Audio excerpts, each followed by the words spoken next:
다음 주부터 적용될 사회적 거리두기 조정안이 오늘 발표됩니다. 사적 모임 허용 인원을 10명으로 식당, 카페 등의 영업시간은 자정까지 늘리는 방안이 유력한 걸로 전해졌습니다. 대통령직 인수위원회가 매물을 시장에 내놓도록 유도하기 위해서 다주택자의 양도세 중과를 1년 동안 한시적으로 배제해달라고 정부에 요청했습니다. 현 정부가 받아들이면 이번 달부터, 받아들이지 않으면 새 정부 출범 직후 시행될 것으로 보입니다. 전기요금 인상에 이어 오늘부터 가스요금이 오릅니다. 공공요금이 잇따라 오르는 등 물가 상승 요인이 이어지면서 금융통화위원회가 이달에 기준금리를 올릴지 관심이 쏠리고 있습니다. 푸틴 대통령이 러시아산 가스 대금을 루블화로 지급해야 한다는 내용의 대통령령에 서명했지만 유로나 달러로 지급하는 길도 열어뒀습니다. 미국은 러시아산 원유 금수 조치에 따른 유가 상승을 잡기 위해서 향후 6개월간 사상 최대 규모인 하루 100만 배럴의 비축유를 방출하기로 했습니다. 미국 정부가 북한이 풍계리 핵실험장에서 핵실험 준비를 시작한 것으로 여기고 있다고 외신이 전했습니다. 한국과 미국 군 당국은 북한의 핵미사일 고도화에 대응해 연합작전 계획을 최신화하기 위한 작업에 본격 착수했습니다. 카타르 월드컵 본선 조별리그 조 추첨이 우리 시각으로 내일 새벽 진행됩니다. 한국 축구가 지난 2010년 남아공 대회 이후 12년 만에 월드컵 원정 16강 진출을 노리고 있는 가운데 조 추첨 결과에 관심이 쏠리고 있습니다. 시청자 여러분 안녕하십니까? 4월 1일 굿모닝 YTN 시작합니다. 정부가 다음 주부터 적용할 거리두기 조정안을 오늘 발표합니다. 정부는 방역 조치를 한꺼번에 풀 경우 유행이 증폭될 것을 우려해서 단계적 완화를 시사해왔는데 대통령직 인수위원회가 영업시간 제한 폐지를 연일 요청하고 나서 결과가 주목됩니다. 최명신 기자입니다. 신규 환자는 32만 명으로 전날보다 10만 명 넘게 줄면서 뚜렷한 감소세를 보였습니다. 국내 누적 확진자는 1,300만 명을 넘겨 국민 4명이 1명꼴로 감염력을 지니게 됐습니다. 이런 가운데 정부가 다음 주 월요일부터 적용할 새로운 거리두기에 관심이 쏠리고 있습니다. 정부는 오미크론 확산 규모가 갑자기 커질 수 있는 만큼 한 번에 모두 해제하기보단 단계적 완화에 무게를 실었습니다. 사적 모임을 10명으로 영업시간을 자정까지 완화하는 방안을 유력하게 놓고 논의했습니다. 여전히 하루 평균 30만 명대의 신규 환자가 나오고 위중증 환자와 사망자 숫자도 관리가 필요하다는 판단입니다. 하지만 대통령 인수위 측이 국내외 연구기관의 감소세 전환을 근거로 영업시간 제한 철폐를 주문하고 나서면서 고민이 깊어지고 있습니다. 소상공인 자영업자를 포함한 국민의 민생에 있어서 비과학적인 거리두기라든지 그리고 영업시간 제한으로 이분들의 민생에 조금이라도 어려움이 가중되지 않도록 저희가 노력하겠고 영업시간 제한 철폐에 대한 입장은 지금도 일관된다. 정부는 영업시간 제한을 완전히 폐지할 경우 잘못된 방역 신호를 줄 수 있을 것으로 우려하고 있습니다. 앞으로 적어도 한 2주 정도까지는 최대 2주 정도까지는 그 위중증이라든가 사망자 숫자는 증가할 수 있고 현재의 환자 감소 추세가 계속 이어진다면 그 이후에는 이 또한 감소할 가능성이 있다 이렇게 판단하고 있습니다. 정부는 인수위 제안을 참고하면서도 결국 최종 결정은 중대본 몫이라는 입장입니다. 정부는 일상회복지원위원회에서 모아진 각계의 의견을 수렴해 오늘 다음 주 월요일부터 적용할 거리두기 조정안을 발표할 계획입니다. YTN 최명신입니다. 어젯밤 9시까지 27만여 명의 코로나19 신규 확진자가 나왔습니다. 어제 0시부터 밤 9시까지 전국 17개 시도에서 코로나19 확진자는 모두 27만 1,599명으로 잠정 집계됐습니다. 그제 같은 시간 집계치인 31만 3,096명보다 4만 1,000여 명이 적은 수치입니다. 오늘 0시 기준으로 발표된 신규 확진자는 이보다 더 많을 것으로 예상됩니다. 확진자 5명 가운데 최소 1명 이상이 완치 이후에도 원인을 알 수 없는 피로감이나 건망증 등을 겪는 걸로 나타났습니다. 네, 이런 증상이 2달 이상 계속되는 걸 롱코비드 장기 후유증이라고 하는데요. 방역 당국이 이에 대해서 대규모 조사를 진행하기로 했습니다. 이영원 기자입니다. 코로나19 감염 이후 후각을 상실했던 A씨는 2달이 지난 현재까지도 증상이 남아 있습니다. 확진 직후보다 나아지긴 했지만 여전히 냄새를 제대로 맡지 못하고 있는 겁니다. 2달 가까이 지났는데 아직도 이제 후각이 완전히 회복이 되진 않았고 정상의 한 30-40% 정도만 회복이 된 것 같습니다. A씨처럼 완치 이후에도 다른 진단명으로 설명할 수 없는 증상이 2달 이상 지속하는 걸 장기 후유증, 롱코비드라고 합니다. 확진자 5명 가운데 최소 1명 이상이 경험할 만큼 후유증은 흔하게 관찰되는데 증상은 다양합니다. 피로감, 호흡곤란, 건망증, 수면장애, 기분장애 등 이런 증상들이 가장 흔해서 20에서 79%의 환자에게서 확인된 바 있습니다. 국립중앙의료원이 입원 환자 47명을 조사한 결과 일부 환자는 19개월까지 피로감이나 호흡곤란이 나타났고 경북대병원 조사에서는 환자 170명 가운데 76%가 12개월까지 건망증이나 수면장애 등 1개 이상 후유증을 호소했습니다. 건강보험심사평가원 연구에서도 확진자 2만 1000여 명 가운데 19%가 후유증으로 병원을 찾은 것으로 분석됐습니다. 세포를 둘러싸고 있는 막을 파괴해서 미각 후각이 떨어졌다가 나중에 이제 어느 정도 돌아오는 걸로 되어 있고 면역 반응 때문에 염증 반응이 세게 생기면서 이런 것들이 생긴다. 기존 국내 코로나19 후유증 관련 조사는 기저질환자나 입원 환자 중심으로 소규모로 이루어진 한계가 있습니다. 이에 방역당국은 국립보건연구원 주도로 대규모 조사를 진행하기로 했습니다. 60살 미만 기저질환이 없는 사례를 포함해 확진자 1000명을 대상으로 후유증 조사를 한 뒤 올해 하반기 중간 결과를 분석할 방침입니다. YTN 이영훈입니다. 네, 오늘부터 코로나19 백신 접종을 완료한 해외 입국자는 모두 격리가 면제됩니다. 정부는 당초 예방접종을 완료했더라도 베트남과 미얀마, 우크라이나 등에서 입국하는 사람들은 백신 접종력과 관계없이 일주일간 자가 격리하도록 했지만 모두 해제하기로 했다고 밝혔습니다. 이와 함께 백신 접종을 완료한 해외 입국자들은 지금까지는 입국한 뒤 방역 택시나 자차를 이용해 이동해야 했지만 오늘부터는 입국한 뒤 곧바로 대중교통 이용도 가능해집니다.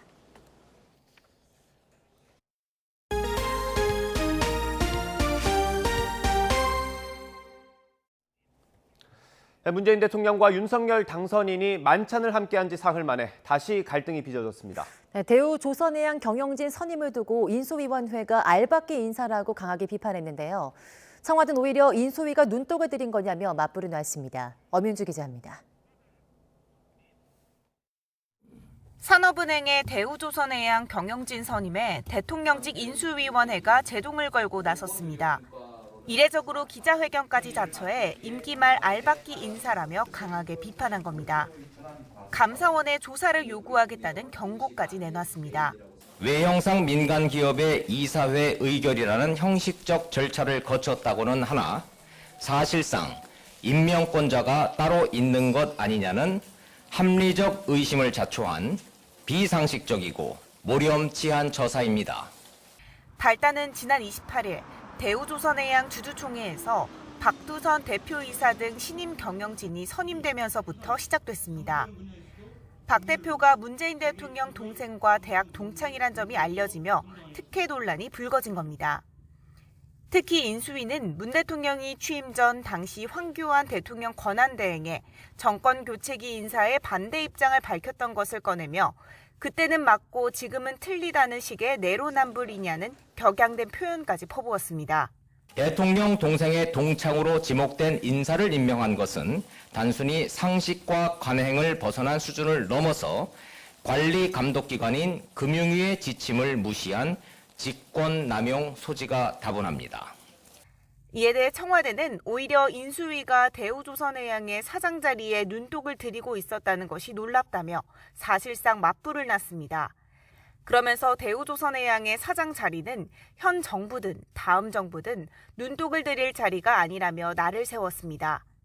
인사권을 둘러싼 신구 권력 갈등이 또 불거진 건데 인수위는 이 같은 입장이 당선인의 의중과는 상관없는 일이라며 일단 선을 그었습니다. 논평이나 아니면 말씀하시는 과정이 당선인의 의중으로 봐도 되는 건가요? 저희가 당선인께 협의드리거나 의견을 구한 적은 없는 것으로 알고 있습니다. 하지만 우여곡절 끝에 성사된 문재인 대통령과 윤석열 당선인의 회동 사흘 만에 또다시 마찰음이 생기면서 정권 이양기 실무 협상도 쉽지 않을 거란 전망이 나옵니다. YTN 엄인주입니다. 네, 이처럼 대우조선해양 경영진 선임을 두고 알박기 인사 논란이 나오는 이유는 절반 넘는 지분을 국책은행인 산업은행이 갖고 있기 때문입니다. 네, 사실상 회사의 주인과 다름없는 건데요. 박두선 대표이사가 어떤 사람이고 또 어떤 부분이 논란이 되는 건지 강희경 기자가 보도합니다. 대우조선해양은 지난달 28일 문재인 대통령 동생과 대학 동창인 박두선 사장을 대표이사로 선임했습니다. 박 대표이사는 1986년 대우조선해양의 전신인 대우조선공업에 입사했습니다. 2015년 상무 자리에 오른 데 이어 2018년 전무, 이듬해 부사장을 거친 뒤 올해 신임 대표로 선임됐습니다. 80%에 가까운 국산화율을 달성하여 독자적인 잠수함 산업 생태계를 조성한 것도 큰 성과입니다. 대통령직 인수위원회가 이런 초고속 승진의 배경으로 문재인 대통령과의 인연을 꼽으면서 알박기 인사 논란이 불거졌습니다. 대우조선해양 사장 선임 과정은 국책은행인 산업은행과 밀접하게 연관돼 있습니다. 산은이 대우조선해양 지분 55.7%를 보유하고 있어서 사실상 회사의 주인과 다름없기 때문입니다. 정부의 정책적 방향성 내지는 정책적 목적을 달성하기 위한 그런 금융 회사란 말이에요. 충실히 달성하는 방향으로 주주권 행사가 일어났을 가능성은 상당히 높다고. 그러나 산업은행 측은 사장 인선에 개입하기 어렵다는 입장입니다. 별도 조직인 경영정상화관리위원회에서 결정한 사안인데다 이미 2월 말에 후보 선정을 마친 상황이었다고 설명했습니다. 대우조선 회사와 노조도 박 대표가 36년을 근무했고 요직을 거친 만큼 자격이 충분하다고 주장하고 있어서 인수위의 문제 제기를 둘러싼 논란은 이어질 것으로 보입니다. YTN 강희경입니다. 새 정부 국무총리 인선이 한덕수 전 총리와 임종용 금융위원장의 2파전으로 좁혀지는 모습입니다. 당선인 측은 깜짝 인사는 없을 거라며 경제 드림팀을 꾸리겠다는 대원 측을 강조했습니다. 부장원 기자입니다. 윤석열 당선인 측이 차기 정부 첫 총리 후보군이 압축됐다고 공식화했습니다. 한덕수 전 총리와 임종용 전 금융위원장을 중심으로 막판 검증이 이뤄진 것으로 파악됐습니다. 대내 위기 속에서 이 내각을 안정적으로 이끌 수 있고 또 대통령의 국정 운영을 잘 뒷받침하면서 부처 간의 유기적 협력을 이끌어내실 분을 찾고 있지 않을까 저는 생각을. 두 사람 다 정통 경제관료 출신으로 경제와 국민통합이라는 인사원칙에 부합하면서 민주당 주도의 인사청문 관문을 통과할 가능성이 높다는 게 강점입니다. 윤석열 당선인 측도 구체적인 언급은 삼가면서도 깜짝 인사는 없을 거라며 힘을 실은 상황. 결국 이르면 이번 주말 발표를 앞두고 윤 당선인의 최종 결정만 남았는데 여러분들을 놓고 또 검증도 하고 여러 가지 또 얘기를 나누고 있기 때문에 조금 있어야 될 것 같아요. 경제 드림팀을 꾸리겠다는 윤 당선인의 구상에 따라 경제부총리 인선에도 속도가 붙을 전망입니다. 현재 경제 분야의 정통한 관료 출신들을 중심으로 인선 작업이 진행되고 있는데 재청권을 가진 총리 후보자와의 협의를 거쳐 이르면 다음 주 윤곽이 드러날 거란 관측이 나옵니다. YTN 부장원입니다. 인수위원회가 다주택자에 부과하는 양도소득세 중과세율을 1년 동안 한시적으로 배제하기로 했습니다. 현 정부가 수용하면 이번 달부터 아니면 새 정부가 출범하는 다음 달부터 반영될 전망입니다. 홍주혜 기자입니다. 다주택자에 대한 양도소득세 완화는 윤석열 당선인이 후보 시절부터 강조해온 주요 공약입니다. 최고 75%에 이르는 다주택자 양도세 중과세율을 한시적으로 배제해 주택 매각을 유도하겠다는 취지입니다. 부동산을 매각하는 것에 장애가 될 만한 이런 세제들을 개선을 해나감으로 해서 보유 주택들이 매물로 나올 수 있게. 대통령직 인수위원회가 부동산 세제 가운데 제일 먼저 손보기로 한 부분도 다주택자 양도세입니다. 당장 이번 달부터 1년간 다주택자 양도소득세 중과세율을 적용하지 않도록 시행령을 개정해달라고 정부에 요청했습니다. 현 정부가 이에 응하지 않으면 새 정부 출범 즉시 시행령을 개정해 대통령 취임일 이튿날인 다음 달 11일 잔금을 치르는 거래부터 적용받게 할 방침입니다. 인수위는 올해 공시가격이 크게 상승하면서 다주택자의 보유세 부담이 대폭 커질 것으로 보여 이번 조치를 서둘러 추진한다고 밝혔습니다. 종부세 부담이 과도한 다주택자가 보유세 과세 기준일 6월 1일입니다. 이 과세 기준일 전에 주택을 매도할 수 있도록 부담을 덜어주고 매물 출회를 유도하여 부동산 시장 안정을 도모하기 위한 것입니다. 중과 배제 기간이 앞서 윤 당선인이 공약한 2년보다 줄어든 것과 관련해선 매물이 나오기를 기대해 일단 1년으로 정한 것으로 그 뒤에 어떻게 될지는 현재로선 말하기 어렵다고 설명했습니다.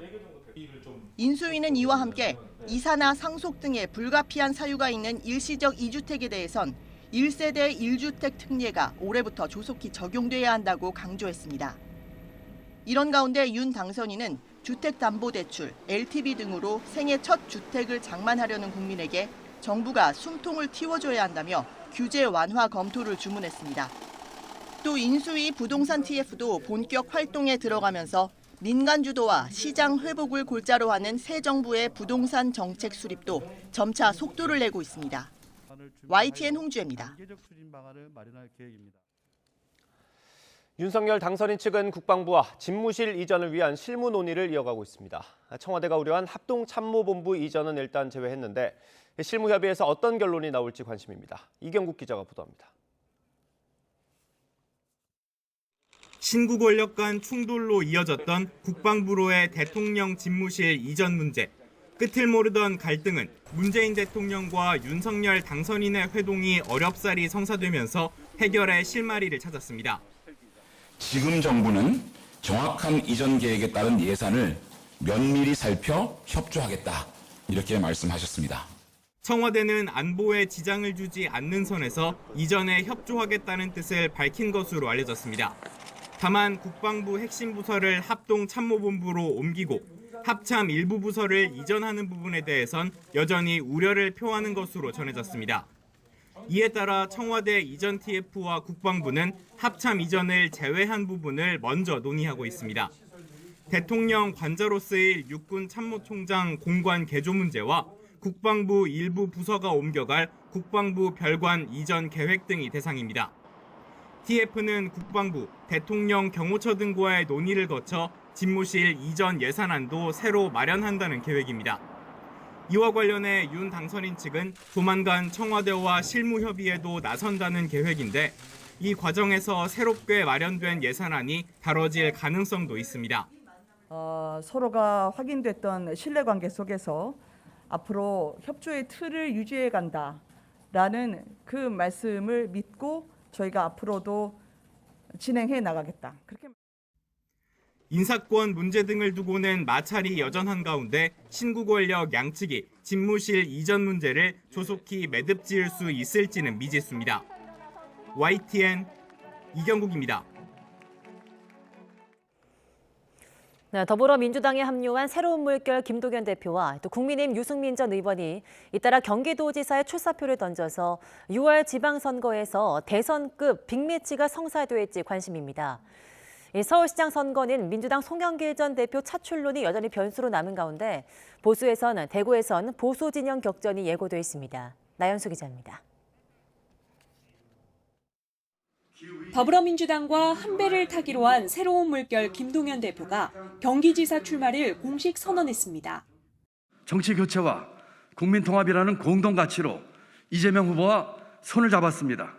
공동 선언의 목표는 정치 교체를 넘어 대한민국 중심을 교체하고 국민의 삶을 바꾸는 것입니다. 청계천 판자촌에서 밀려나 천막을 치고 살며 꿈을 키워온 곳이 지금의 성남이라며 이재명 전 지사와 인연을 강조했습니다. 일찌감치 출마 의사를 밝혀온 오선의 안민석 의원도 공식 출사표를 냈습니다. 이재명의 경기 도정을 이어받아 안민석이 더 크게 키우겠습니다.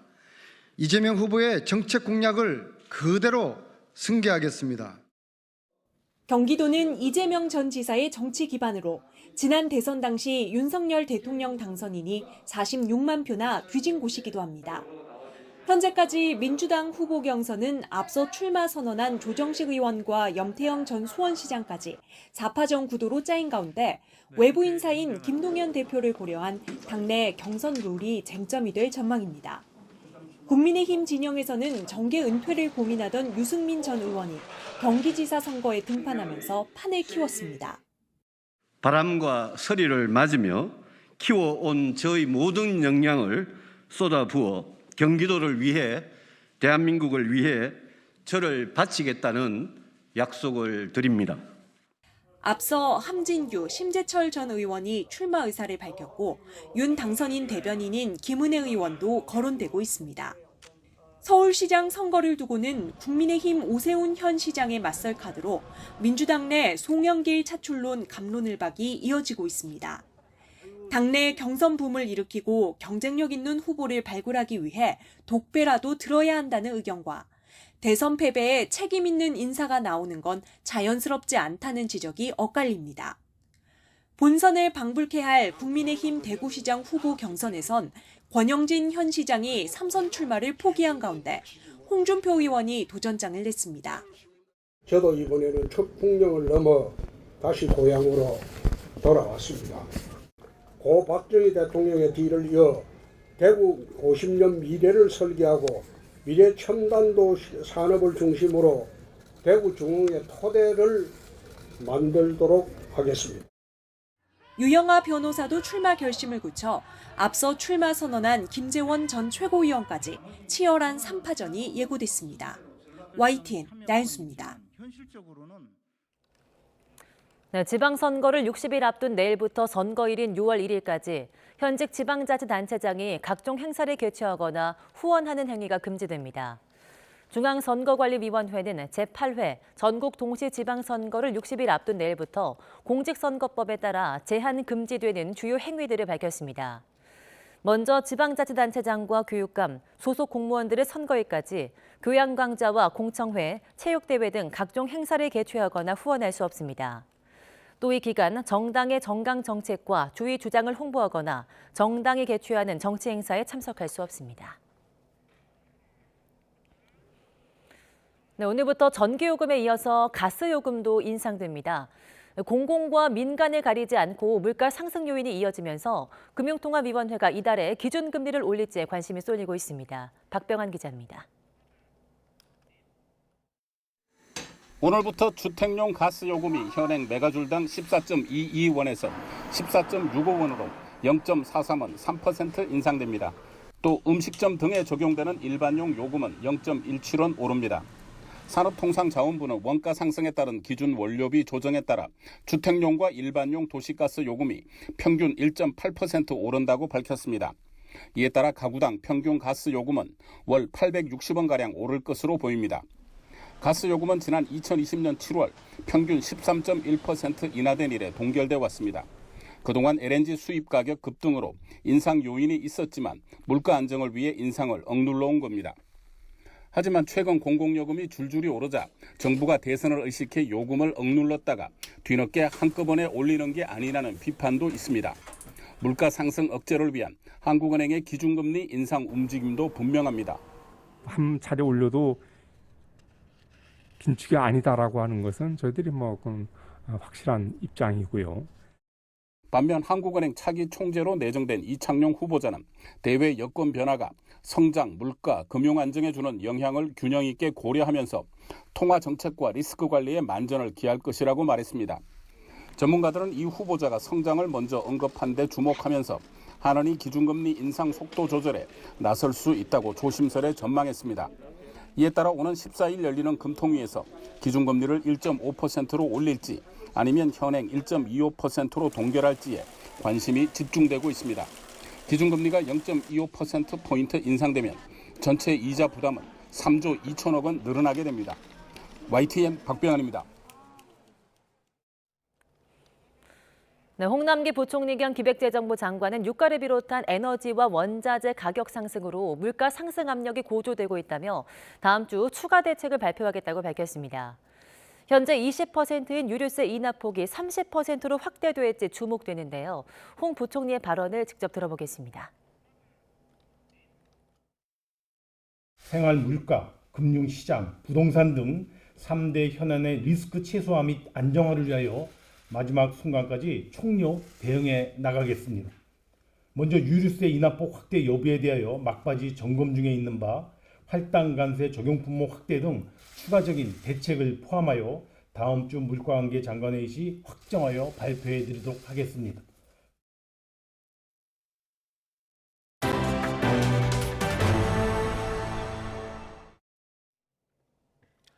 러시아가 우크라이나 내 군사활동 축소 입장을 밝혔지만 여전히 수도 키이우 등에 대한 공격이 집중적으로 이뤄지고 있다고 미국 국방부가 밝혔습니다. 현지 시각 31일 미국 국방부 고위 당국자는 키이우와 북부 체르니히우, 하르키우 남쪽 이지움, 돈바스 지역 등 4곳에 러시아 공습이 집중되고 있다고 말했다고 CNN이 전했습니다. 이 당국자는 러시아가 지난 24시간 동안 300회 이상 전투기를 출격하는 등 그 횟수를 지속해서 증가시키는 것을 보고 있다며 특히 키이우는 공습으로 여전히 상당한 위협에 놓여 있다고 설명했습니다. 우크라이나 정부가 러시아에 포위된 남부 항구 도시 마리우폴에 갇힌 민간인을 대피시키기 위해 피난 버스를 급파했지만 도시 접근이 어려운 것으로 전해지고 있습니다. 이리나 베레슈크 우크라이나 부총리는 현지 시각 지난달 31일 국제적십자위원회가 민간인 대피를 위한 인도주의 통로를 열 준비가 됐다는 러시아 측의 통보를 받고 버스 45대를 지정된 장소로 출발시켰다고 밝혔습니다. 버스는 자포리자를 출발해 베르단스크로 향했지만 그 사이에 있는 바실리우카 검문소에서 러시아군이 버스를 통과시키지 않고 있다고 로이터 통신이 전했습니다. 푸틴 러시아 대통령이 러시아산 가스 대금을 루블화로 지급해야 한다는 내용의 대통령령에 서명했습니다. 하지만 애초 엄포와 달리 유로나 달러로 지급할 길도 열어두면서 일단 한 발 물러선 걸로 보입니다. 송태엽 기자의 보도입니다. 푸틴 러시아 대통령이 지난주 예고한 대로 러시아산 가스 구매 대금을 러시아 통화인 루블화로 지급하도록 강제하는 대통령령에 서명했습니다. 이른바 비우호국 구매자들이 새로운 결제 조건을 이행하지 않으면 현재의 가스 공급 계약은 중단될 것이라고 경고했습니다.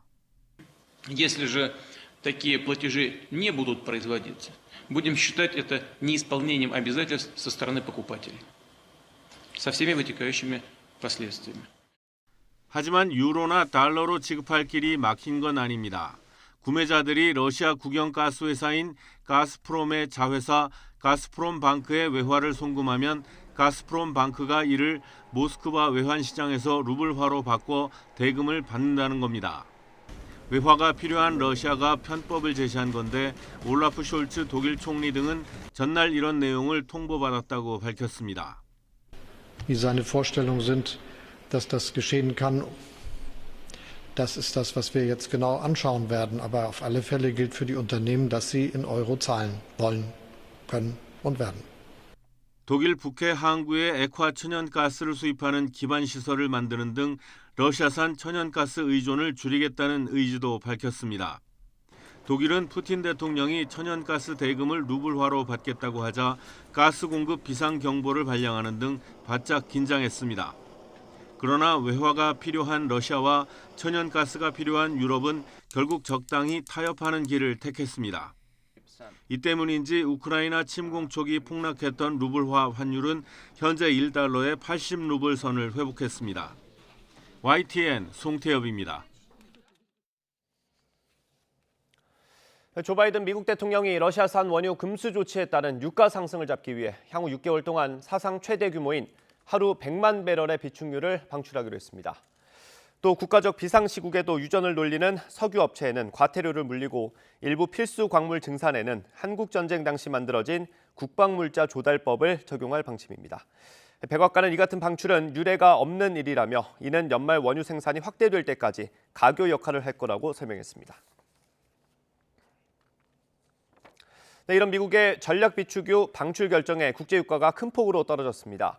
현지 시각 지난달 31일 뉴욕 상업거래소에서 5월 인도분 서부 텍사스산 원유는 전날보다 배럴당 7% 내린 $100 28센트에 거래를 마쳤습니다. 런던 IC 선물거래소의 5월 물 브렌트유는 현지 시각 오후 7시 50분 기준 배럴당 5.4% 내린 $107 29센트에 거래되고 있습니다. 미국 정부가 북한이 핵실험 준비를 시작한 것으로 여기고 있다고 CNN 방송이 보도했습니다. 북한이 4년 전에 폭파한 풍계리 핵실험장 복구 작업의 속도를 높이고 있다는 우리 정부 관측과 일치하는 분석입니다. 강성욱 기자의 보도입니다.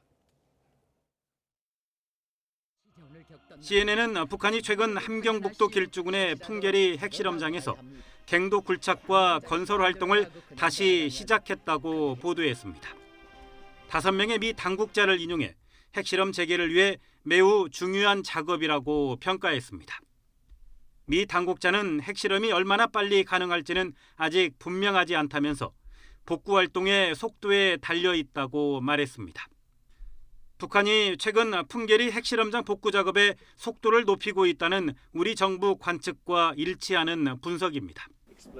북한은 지난 2018년 5월 핵실험과 대륙간 탄도미사일 ICBM의 발사 중지를 결정하고 한국을 포함해 5개국 외신을 초청해 풍계리 핵실험장 일부 갱도를 폭파하는 장면까지 보여주었습니다. 하지만 북한은 올해 들어 잇따라 탄도미사일 시험 발사에 나선 데 이어 지난달 24일에는 ICBM 시험 발사까지 재개했습니다.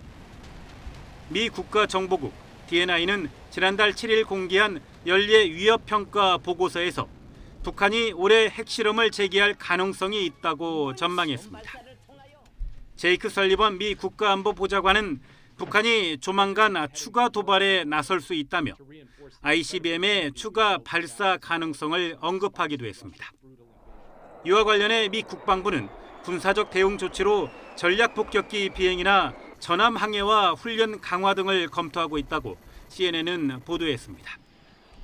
이와 관련해 한국과 일본은 미국과 협의 중에 있으며 결정이 이루어진다면 무력 시위가 될 수도 있다고 CNN은 전했습니다. 우리 국방부는 최근 국회 국방위에서 북한이 ICBM 도발을 다시 감행할 경우 미 전략자산의 한반도 전개를 포함해 한미가 공동으로 강력히 대응할 계획이라고 보고하기도 했습니다. YTN 강소목입니다. 원인철 합참의장은 하와이 캠프 스미스 미 인도태평양 사령부에서 마크 밀리 미국 합참의장과 양자회담을 실시하고 새로운 전략기획 지침에 따라 발전시킨 전략기획 지시에 서명했습니다. 양국 합참의장은 최근 안보 정세에 대해서 견해를 공유하고 한미동맹의 굳건함을 재확인했으며 한미동맹이 한반도와 영내 평화와 안정을 유지하는 핵심 축임을 강조했습니다.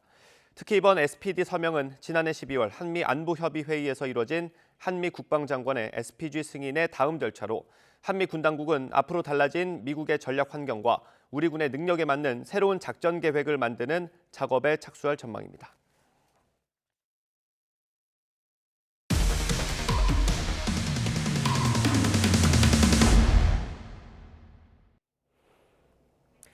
네, 서울에 있는 한 소방서에서 코로나19에 적게 걸린 부서에 포상하고 확진 이력이 없어야 우수 구급대원으로 선발한다는 내용의 공문을 내린 것으로 YTN 취재 결과 확인됐습니다. 네, 코로나19 감염 위험을 무릅쓰고 구급 활동에 나서는 일선 대원들 입장에선 이 기준이 황당할 수밖에 없는데요. 취재가 시작되자 포상 계획을 잠정 중단하기로 했습니다. 김대겸 기자가 단독 보도합니다. 지난달 28일 서울 강서소방서 직원들에게 뿌려진 공문입니다. 강서소방서장 지시로 되어 있습니다. 코로나 위기로 지친 직원들의 서기를 복돋아주겠다며 코로나19 대응 우수부서와 우수구급대원에게 포상을 내린다는 내용입니다.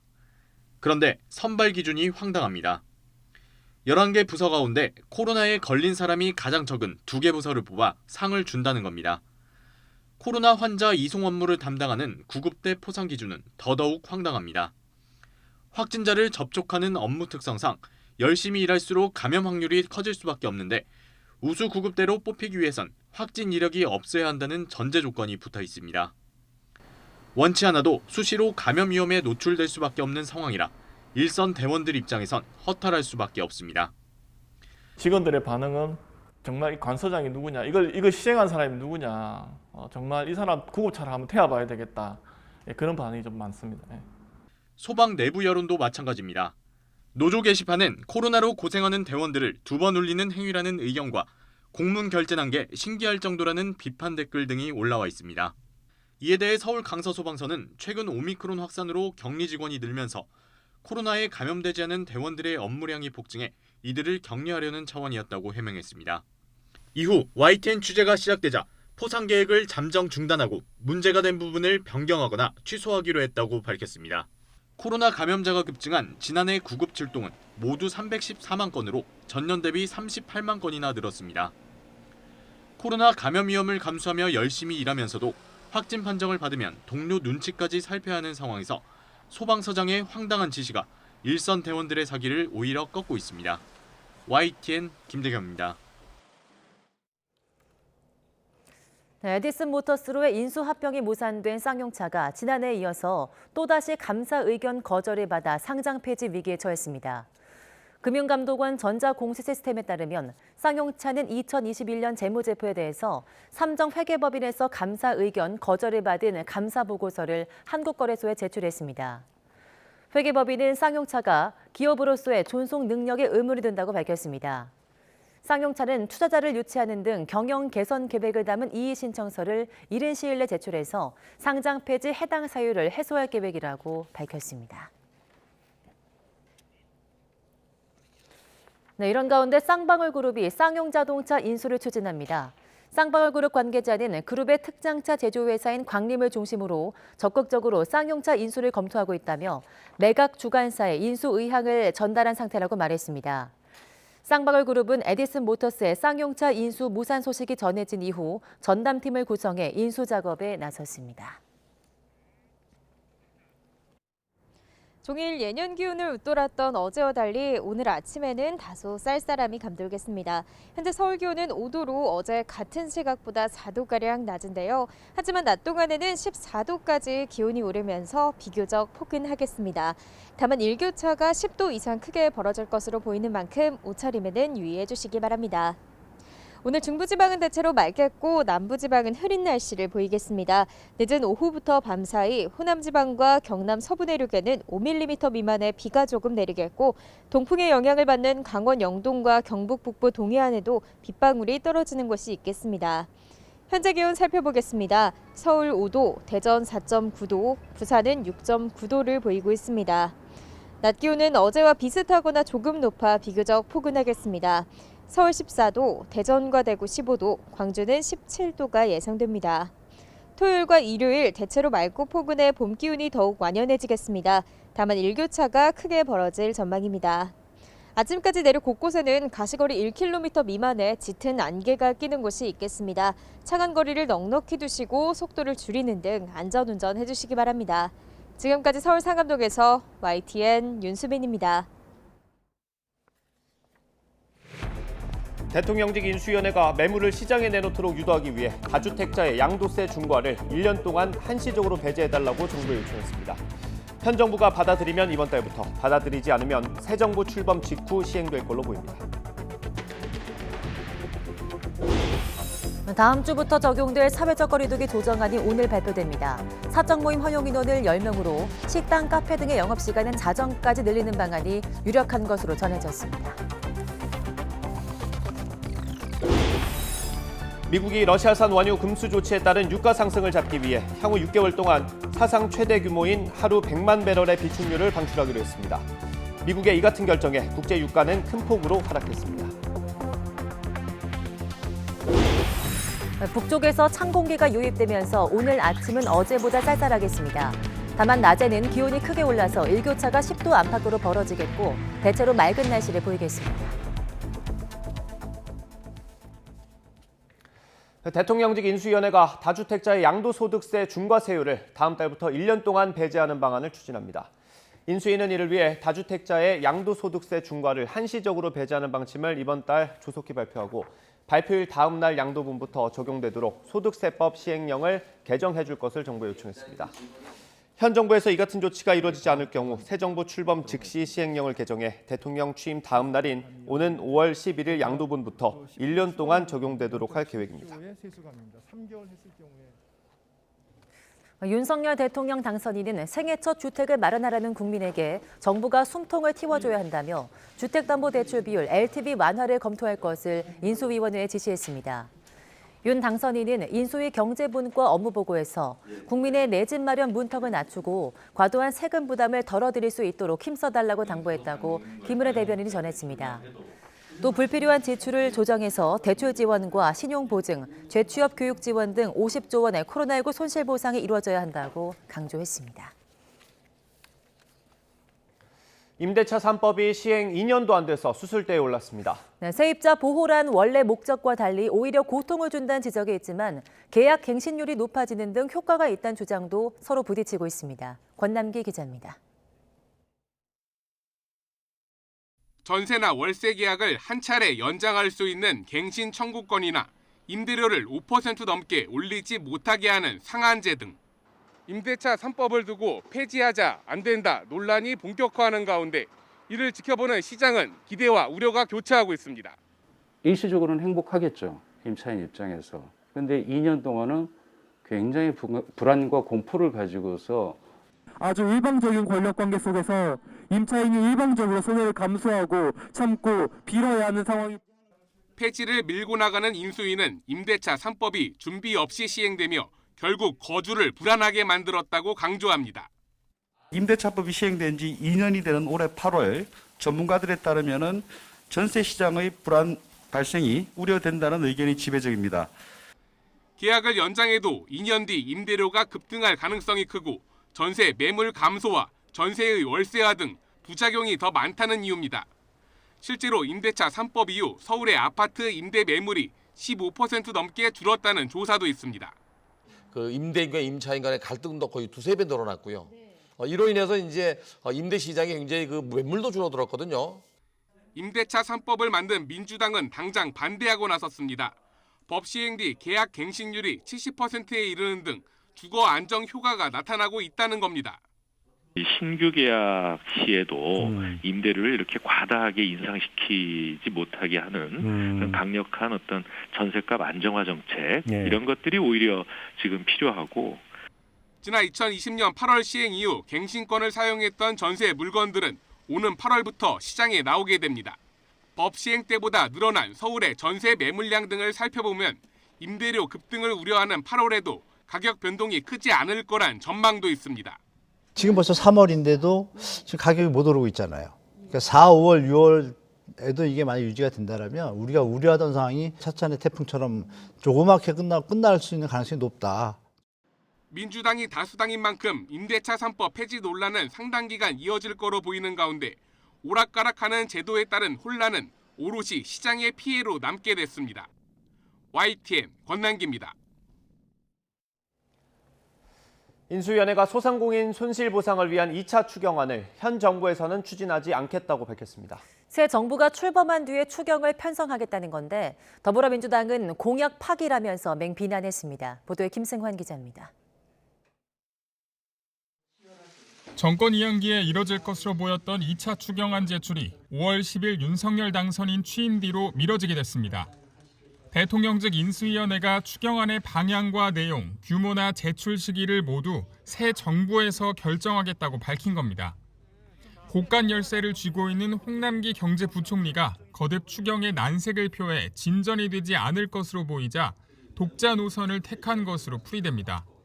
현 정부의 의사결정에 책임지는 분하고 상의를 받고 그분이 협조를 하면은 되고 안 되고 이런 문제가 아니다 하는 겁니다.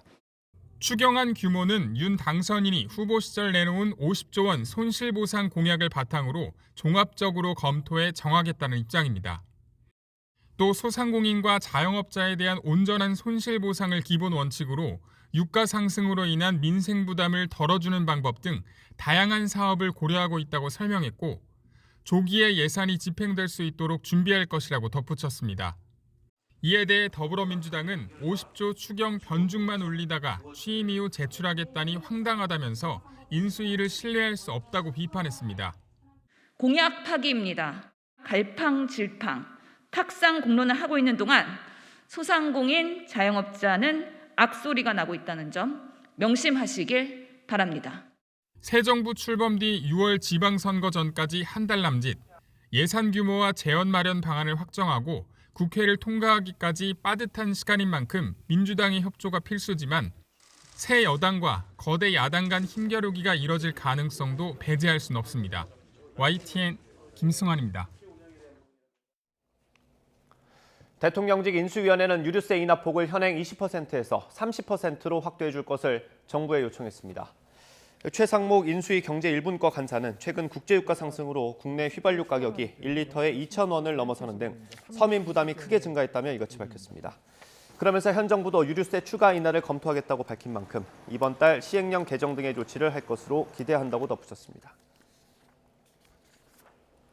윤석열 대통령 당선인이 미국에 파견하는 한미정책협의 대표단이 이번 달 초 미국으로 출발합니다. 대표단 단장을 맡은 국민의힘 박진 의원은 서울 통일동 대통령직 인수위원회 앞에서 기자들과 만나 당선인의 뜻을 바이든 대통령에게 잘 전달하겠다고 밝혔습니다. 박 의원은 방미 기간 면담할 미국 측 인사와 관련한 질문엔 가능성을 다 열어놓고 할 수 있는 한 많이 만날 것이라고 설명했습니다. 문재인 대통령 부인 김정숙 여사 옷값에 청와대 특수활동비가 사용된 것 아니냐는 의혹 제기가 끊이지 않자 청와대는 다시 한번 유감을 표명하며 강하게 반박했습니다. 네, 문재인 정부 특수활동비는 역대 정부 가장 적은 수준이고 매년 감사원 결산 검사까지 받고 있다며 도를 넘은 의혹 제기라고 비판했습니다. 백종규 기자입니다. 문재인 대통령 부인 김정숙 여사 옷값을 모두 사비로 지불했다는 청와대 공식 해명에도 불구하고 야당은 공세를 멈추지 않았습니다. 떳떳하다면 왜 공개를 하지 않느냐며 오히려 공세 수위를 높이는 모습입니다. 퇴임을 40일 앞두고 불거진 김정숙 여사의 옷값 논란. 옷값의 특수활동비 전용 의혹은 안타깝고 민망합니다. 청와대도 물러서지 않았습니다. 이틀 전 부대변인 해명에 이어 이번에는 박수현 국민소통수석이 직접 브리핑을 열고 무분별한 의혹 제기라며 강하게 비판했습니다. 특히 청와대 특수활동비는 문재인 정부 들어서 감사원 검사를 도입했다는 점을 들어 투명성을 강조했습니다.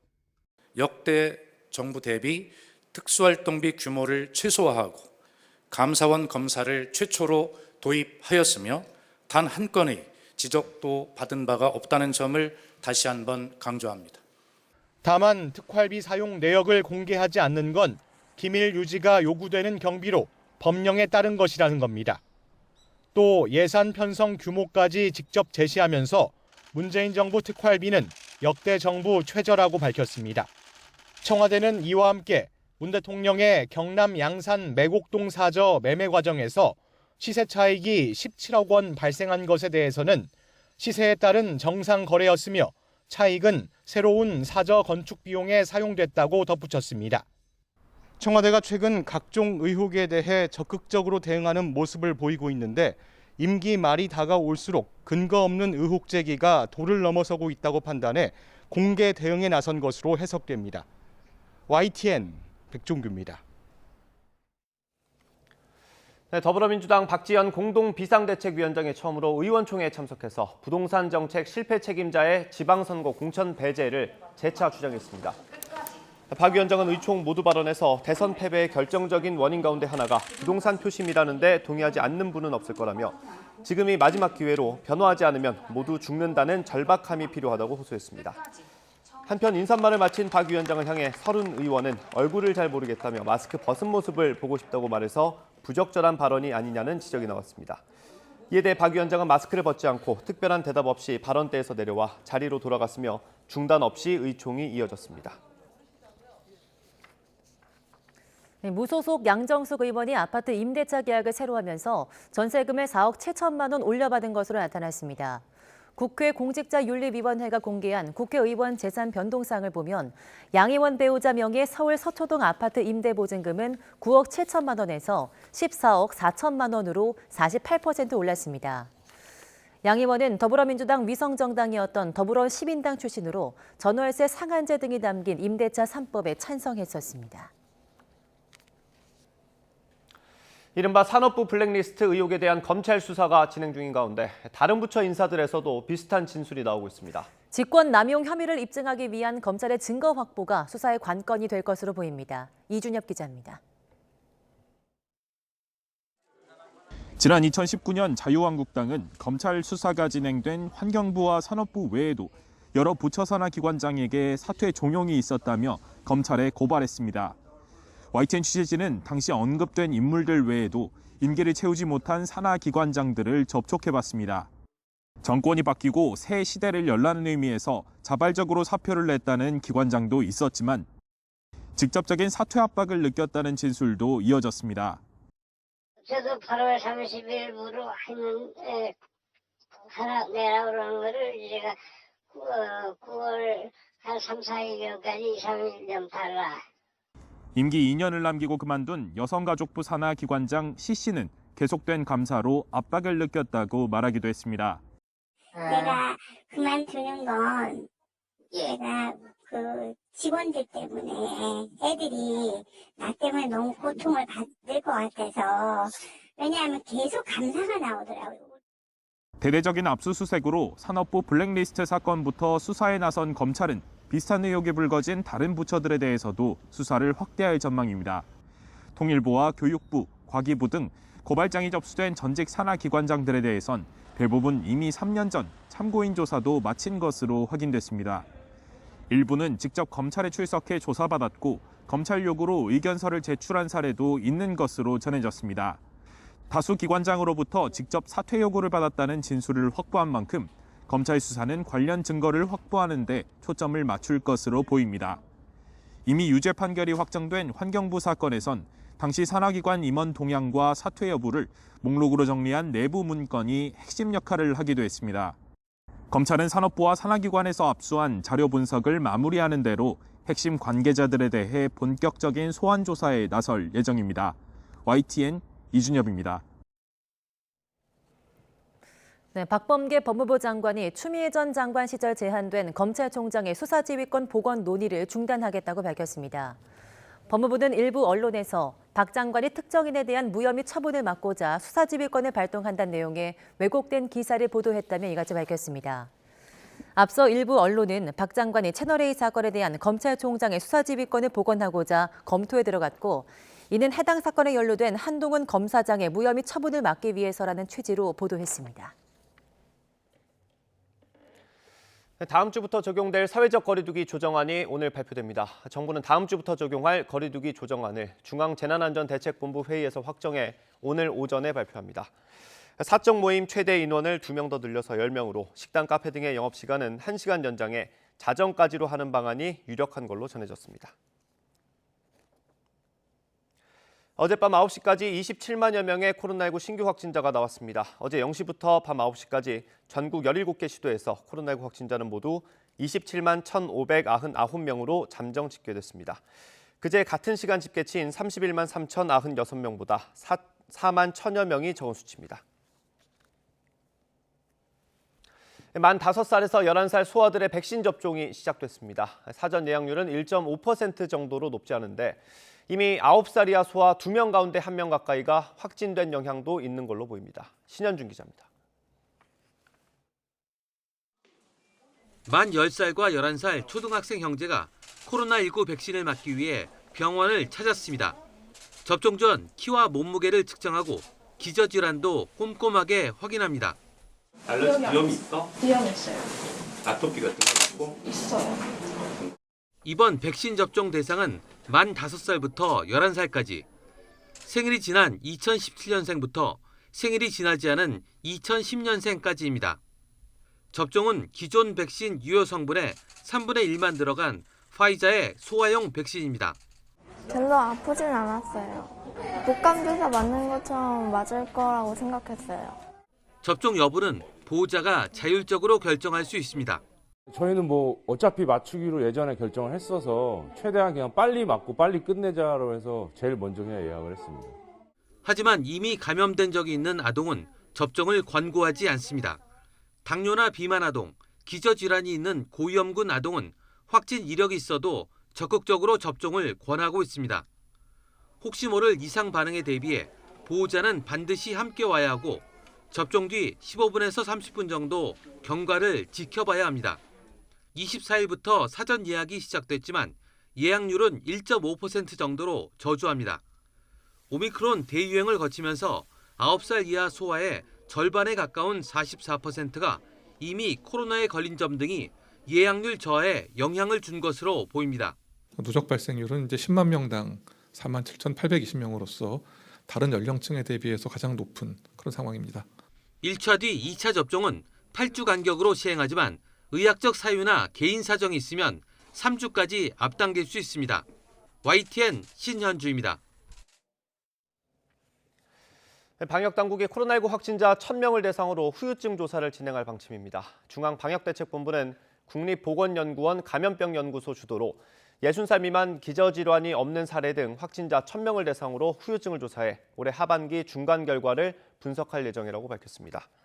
앞서 국립보건연구원이 국립중앙의료원 등 국내 의료기관과 협력해 코로나19 확진자 47명을 대상으로 실시한 후유증 조사에서는 피로감과 호흡곤란, 건망증, 수면장애, 기분장애 등의 증상이 20에서 79%의 환자에게서 나타났습니다. 대통령직 인수위원회 코로나19 비상대응특별위원회가 먹는 코로나19 치료제 팍스로비드 22만 명분을 추가로 확보했다고 밝혔습니다. 특위위원인 최재욱 고려대 예방의학과 교수는 인수위 회의에서 화이자 측으로부터 협의 내용을 전달받았다며 이렇게 말했습니다. 이어 이달 초에 확보된 치료제가 들어올 예정이라고 덧붙였습니다. 이에 대해 질병관리청은 특위가 발표한 22만 명분은 정부가 이미 확보됐다고 밝힌 팍스로비드 물량의 일부이며 질병청과 인수위 등 다양한 경로를 통해 제약사 측의 협조를 구한 결과 조기 도입되는 거라고 설명했습니다.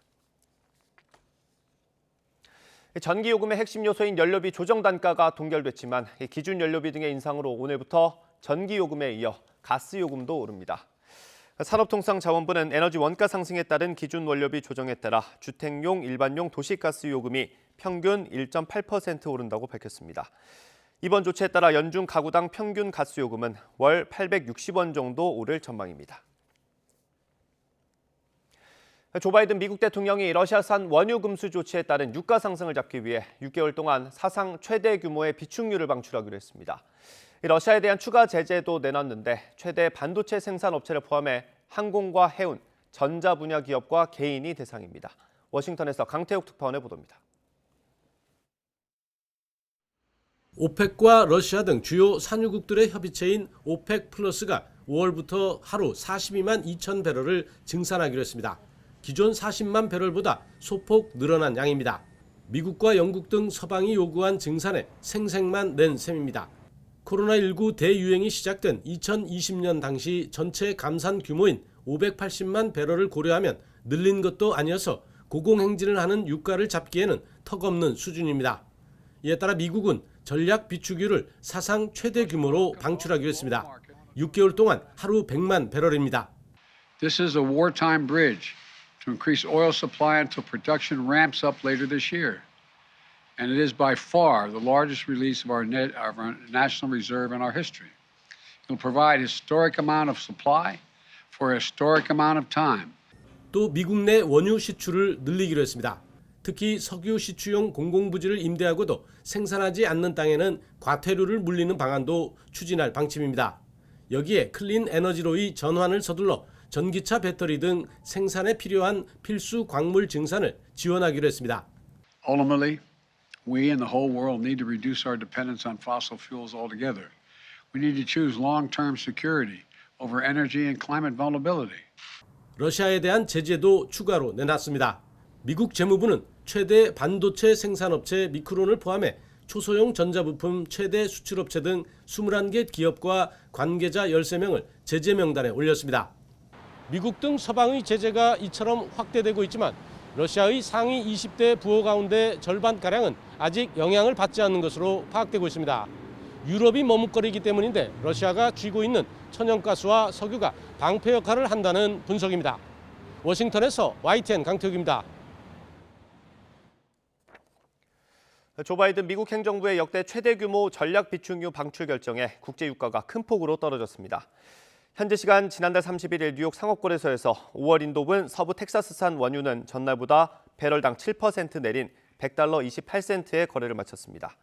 세계 2위 석유 제품 수출국인 러시아의 우크라이나 침공 이후 글로벌 원유 공급 위축으로 한때 배럴당 $130를 넘었던 국제 유가는 미국발 공급 확대 소식에 $100 선까지 후퇴했습니다. 네, 러시아와 우크라이나의 평화 협상이 오늘 화상회의로 계속됩니다.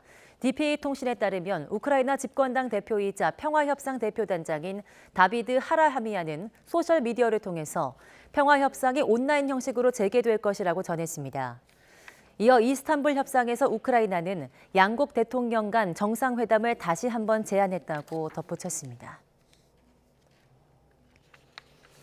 옌스 스톨텐베르그 북대서양 조약기구 나토 사무총장은 우크라이나에 있는 러시아 병력은 철수가 아니라 공격 강화를 위해서 재편성되고 있다고 밝혔습니다.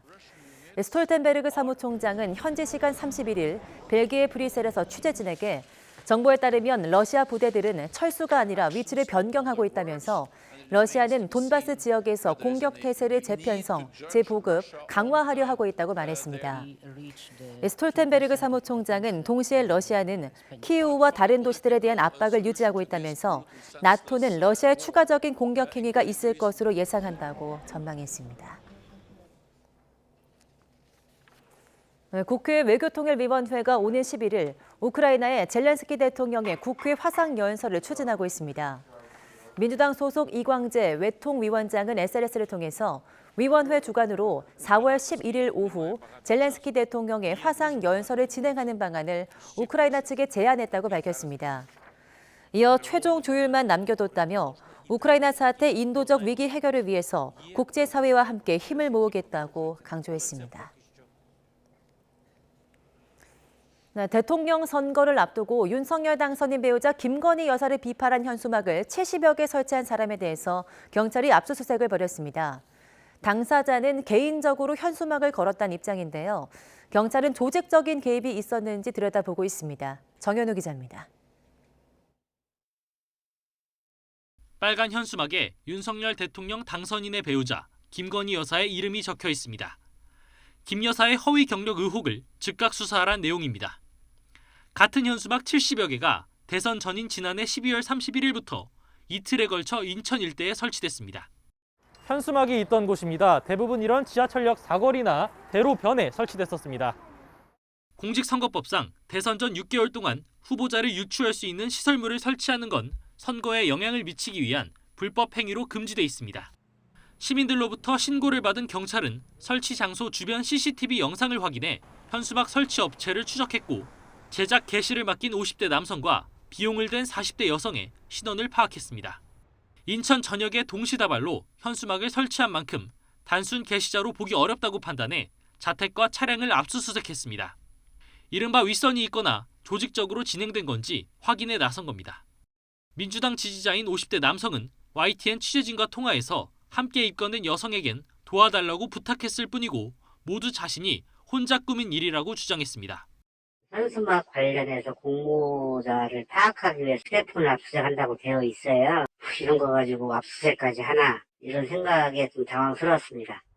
경찰은 압수수색으로 확보한 두 사람 휴대전화의 포렌식을 의뢰한 뒤 금융거래와 통화 내역 등을 확인하고 있습니다.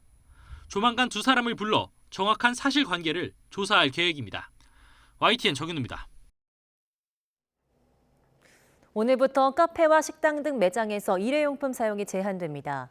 이번 규제는 일회용 컵과 접시, 용기, 포크 수저 등 일회용 식기와 또 나무젓가락, 일회용 비닐 식탁보 등 18개 품목에 적용됩니다. 다만 환경부는 코로나19 상황이 개선될 때까지 과태료 부과 등 단속 대신 지도와 안내 중심의 계도를 진행할 계획입니다. 네, 미국 정부가 여권에 남성이나 여성이 아닌 제3의 성을 표기하는 것을 공식 도입했습니다. 미국 국무부는 트랜스젠더의 날인 현지 시간 31일 토니 블링컨 국무장관 명의의 성명을 통해서 다음 달 11일부터 여권 신청서에 남성과 여성 이외에 제3의 성인 젠더 X를 추가한다고 밝혔습니다.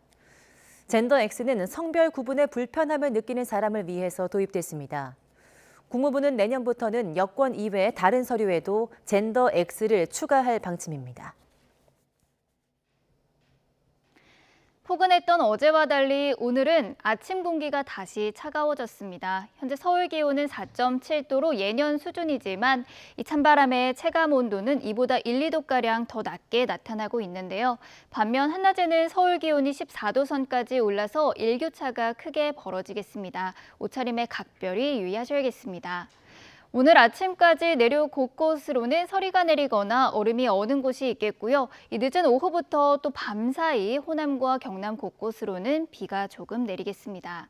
현재 기온 살펴보도록 하겠습니다. 현재 서울 기온은 4.7도, 대전은 4.5도, 대구는 3.8도를 나타내고 있습니다.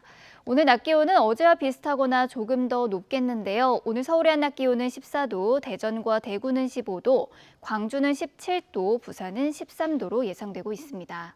내일부터는 대체로 맑은 날씨가 이어지겠고요. 당분간의 일교차가 크게 벌어질 전망입니다. 지금까지 날씨 정보였습니다.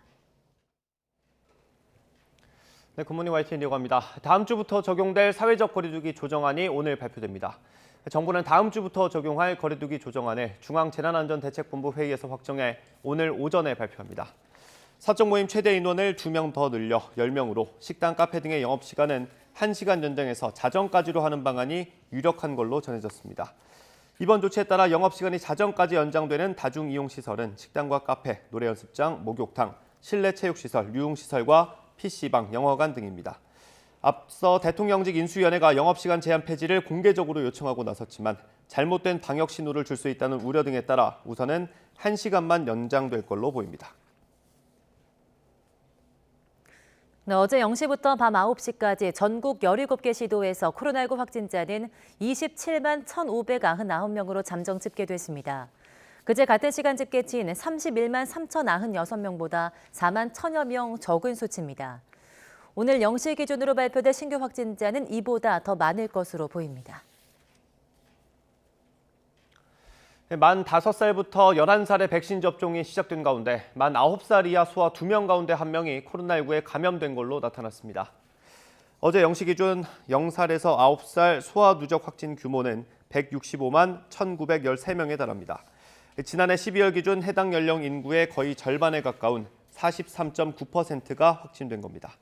전 연령대에서 발생률이 가장 높은데 그동안 백신 접종 대상에서 제외된 영향이 큰 것으로 분석됩니다. 오늘부터 코로나19 백신 접종을 완료한 해외 입국자는 모두 격리가 면제됩니다.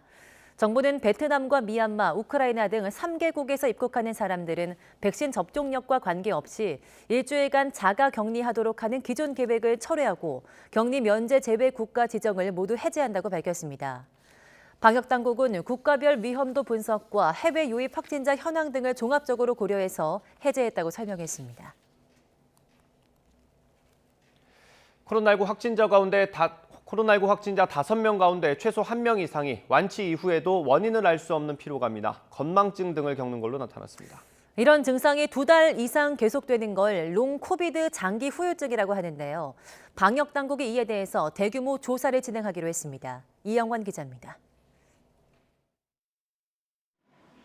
코로나19 감염 이후 후각을 상실했던 A씨는 2달이 지난 현재까지도 증상이 남아 있습니다. 확진 직후보다 나아지긴 했지만 여전히 냄새를 제대로 맡지 못하고 있는 겁니다. 2달 가까이 지났는데 아직도 이제 후각이 완전히 회복이 되진 않았고 정상의 한 30-40% 정도만 회복이 된 것 같습니다. A씨처럼 완치 이후에도 다른 진단명으로 설명할 수 없는 증상이 2달 이상 지속하는 걸 장기 후유증, 롱코비드라고 합니다. 확진자 5명 가운데 최소 1명 이상이 경험할 만큼 후유증은 흔하게 관찰되는데 증상은 다양합니다. 피로감, 호흡곤란, 건망증, 수면장애, 기분장애 등 이런 증상들이 가장 흔해서 20에서 79%의 환자에게서 확인된 바 있습니다. 국립중앙의료원이 입원 환자 47명을 조사한 결과 일부 환자는 19개월까지 피로감이나 호흡곤란이 나타났고 경북대병원 조사에서는 환자 170명 가운데 76%가 12개월까지 건망증이나 수면장애 등 1개 이상 후유증을 호소했습니다. 건강보험심사평가원 연구에서도 확진자 2만 1,000여 명 가운데 19%가 후유증으로 병원을 찾은 것으로 분석됐습니다. 세포를 둘러싸고 있는 막을 파괴해서 미각 후각이 떨어졌다가 나중에 이제 어느 정도 돌아오는 걸로 되어 있고 면역 반응 때문에 염증 반응이 세게 생기면서 이런 것들이 생긴다. 기존 국내 코로나19 후유증 관련 조사는 기저질환자나 입원 환자 중심으로 소규모로 이루어진 한계가 있습니다. 이에 방역당국은 국립보건연구원 주도로 대규모 조사를 진행하기로 했습니다. 60살 미만 기저질환이 없는 사례를 포함해 확진자 1000명을 대상으로 후유증 조사를 한 뒤 올해 하반기 중간 결과를 분석할 방침입니다. YTN 이영훈입니다. 대통령직 인수위원회가 KDB 산업은행의 대우조선해양 경영진 선임을 놓고 임기 말 알박기 인사이자 비상식적이고 모렴치한 처사라며 감사원에 조사를 요구하겠다고 경고했습니다. 원일이 수석 부대변인은 어제 통이동 인수위 사무실에서 회견을 열고 산업은행이 임기 말 인사를 중단하라는 금융위원회 지침을 어기고 비상식적인 인사를 강행했다며 이같이 밝혔습니다. 앞서 지난달 28일 대우조선해양 주주총회에서는 박두선 대표이사 등 신임 경영진이 선임됐는데 박 대표가 문재인 대통령 동생과 대학 동창이란 점이 알려지며 특혜 논란이 불거졌습니다. 이 같은 인수위의 인사 비판에 대해서 청와대는 지금 정부든 차기 정부든 눈독 들일 자리가 아니라고 반박했습니다. 신혜연 청와대 부대변인은 대우조선해양의 사장으로는 살아나는 조선 경기 속에서 회사를 빠르게 회생시킬 내부 출신의 경영 전문가가 필요할 뿐이라고 밝혔습니다. 그러면서 현 정부든 다음 정부든 정부가 눈독을 들일 자리가 아니라며 인수위가 대우조선해양의 사장 자리에 눈독을 들이고 있었다는 사실이 놀랍다고 지적했습니다. 국방부는 윤석열 당선인의 집무실 이전에 따른 국방부 합참 연쇄 이동과 관련해 단계적 이전 계획을 수립하고 있다고 밝혔습니다. 부승찬 국방부 대변인은 정례 브리핑에서 실무적으로 준비를 해나가고 있다면서 일부 언론에 안보 우려가 없는 곳부터 1차로 이전될 거라는 보도와 관련해선 안보 우려가 없는 곳은 없고 모두 안보와 관련이 있다고 말했습니다. 국방부 관계자도 이전을 위한 예비비가 승인되고 의결되면 국방부는 법적 절차 등에 따라 시행하면 된다며 1차 프로세스는 대통령 집무실을 국방부로 이전하는 게 중요한 만큼 그 공간부터 비워주는 거라고 설명했습니다. 민주당에 합류한 새로운 물결 김동연 대표와 국민의힘 유승민 전 의원이 나란히 경기도지사에 출사표를 던졌습니다. 대선 주자급 인사들이 채비에 나서면서 오는 6월 1일 빅매치가 성사될지 관심이 쏠리고 있습니다. 두 사람의 출마 기자회견 들어보겠습니다.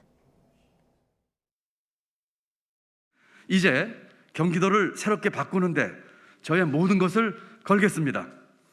경기도는 반드시 이겨야 하는 곳입니다. 이번 지방선거에서 경기도는 범정치 세력 교체에게 가장 중요한 지역이기 때문입니다. 경기도에서 반드시 이기는 선거를 하겠습니다. 이번 선거에서 제가 승리하면 세 가지 중요한 의미를 갖습니다. 첫째, 새로 출범할 윤석열 정부가 독선에 빠지지 않도록 견제가 됩니다.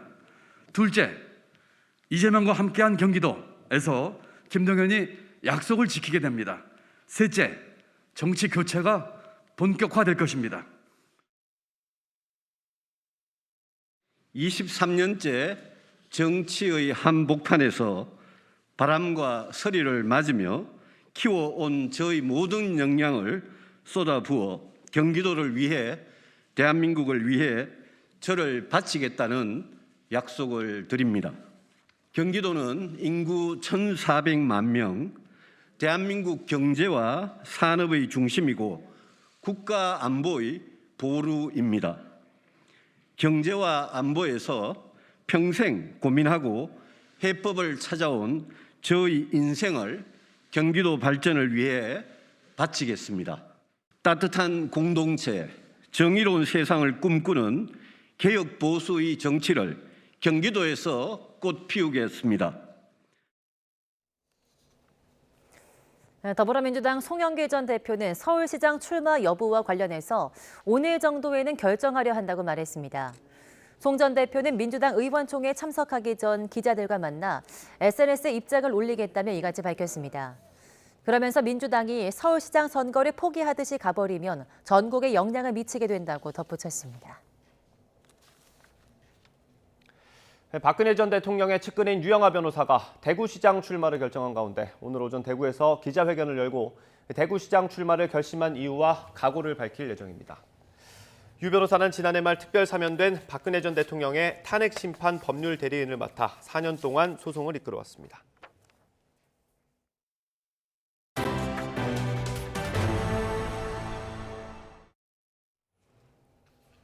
러시아가 우크라이나 내 군사활동 축소 입장을 밝혔지만 여전히 수도 키이우 등에 대한 공격이 집중적으로 이루어지고 있다고 미국 국방부가 밝혔습니다. 미국 국방부 고위 당국자는 키이우와 북부 체르니히우, 하르키우 남쪽 이지움, 돈바스 지역 등 4곳에 러시아 공습이 집중되고 있다고 말했다고 CNN이 전했습니다.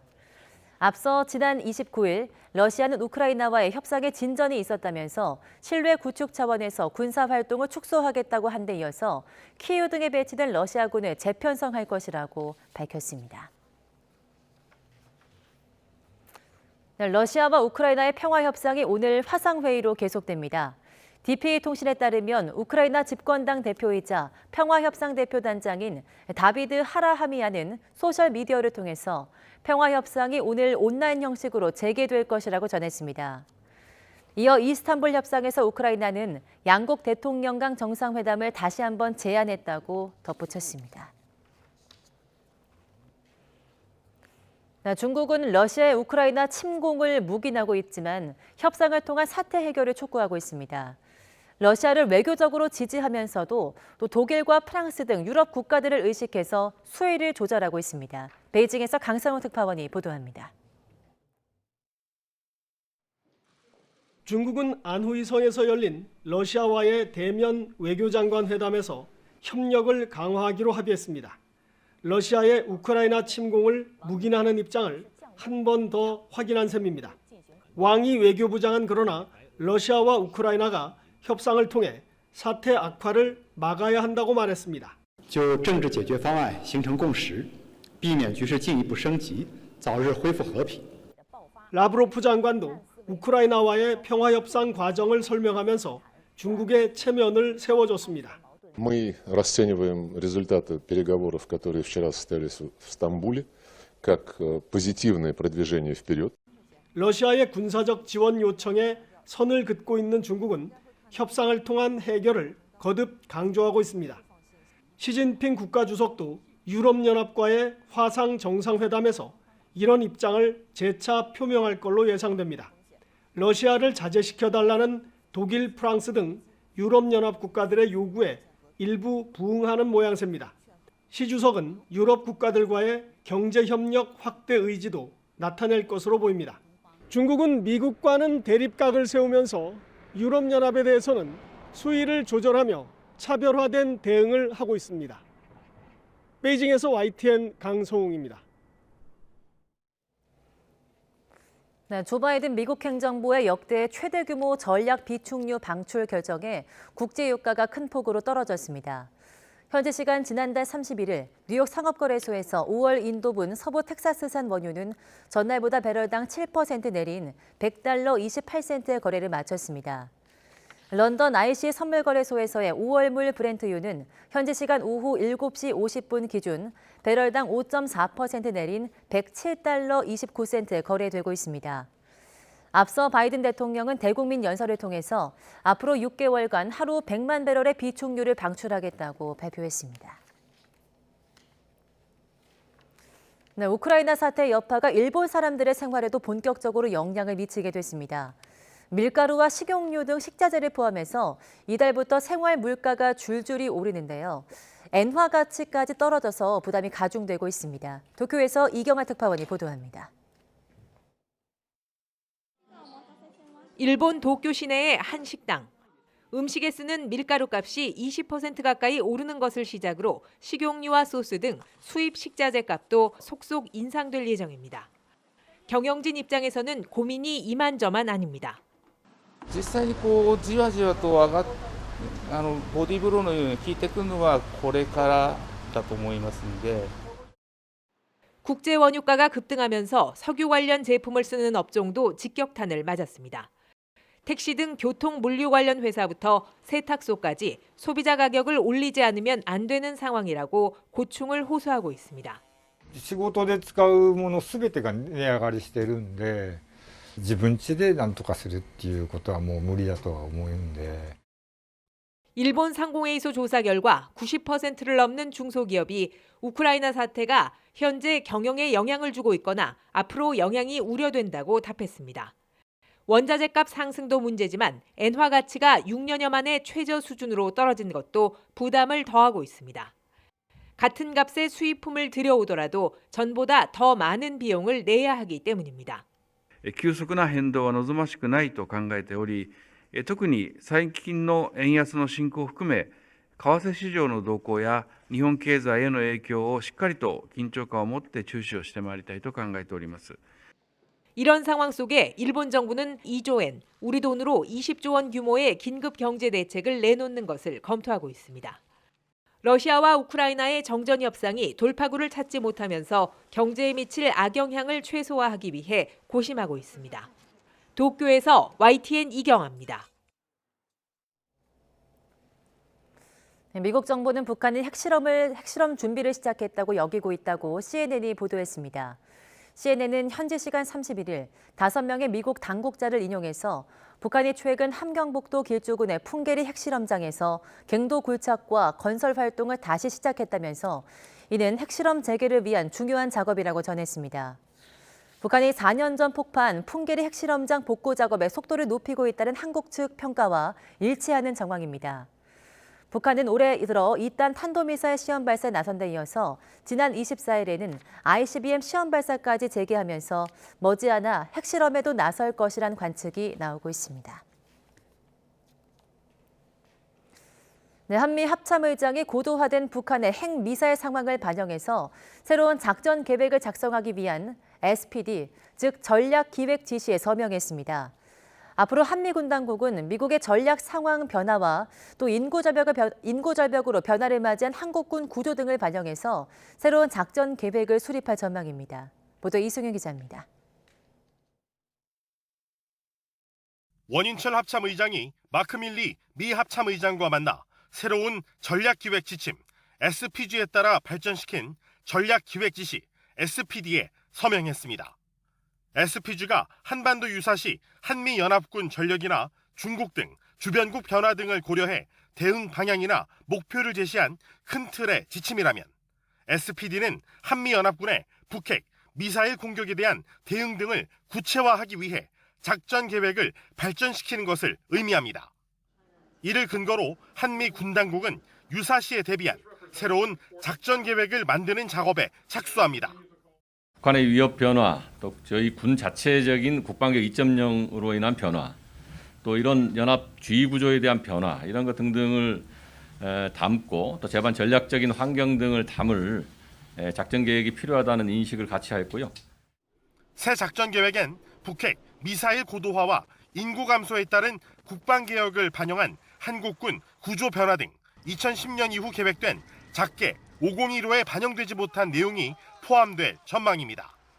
작계 5015가 작성된 이후 북한은 4번의 추가 핵실험과 대륙간 탄도미사일 시험 발사 성공 등 국방력 강화를 계속해왔습니다. 또 최근 고조된 미중 갈등과 이에 따른 동맹국의 역할을 강조하기 위한 방안이 포함될지도 관심입니다. 이어 열린 한미일 합참의장 회의에서는 북한의 위협 등에 공동 대응하기 위한 3국의 협력도 강화하기로 합의했습니다. 국방부는 한미일이 북한의 미사일 위협에 긴밀히 대응하기로 의견을 모았지만 한미일 연합군사훈련은 전혀 논의되지 않았다고 강조했습니다. YTN 이승윤입니다.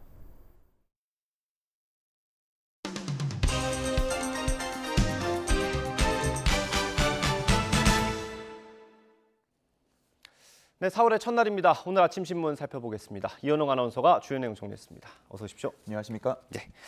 오늘 첫 번째 신문 보겠습니다.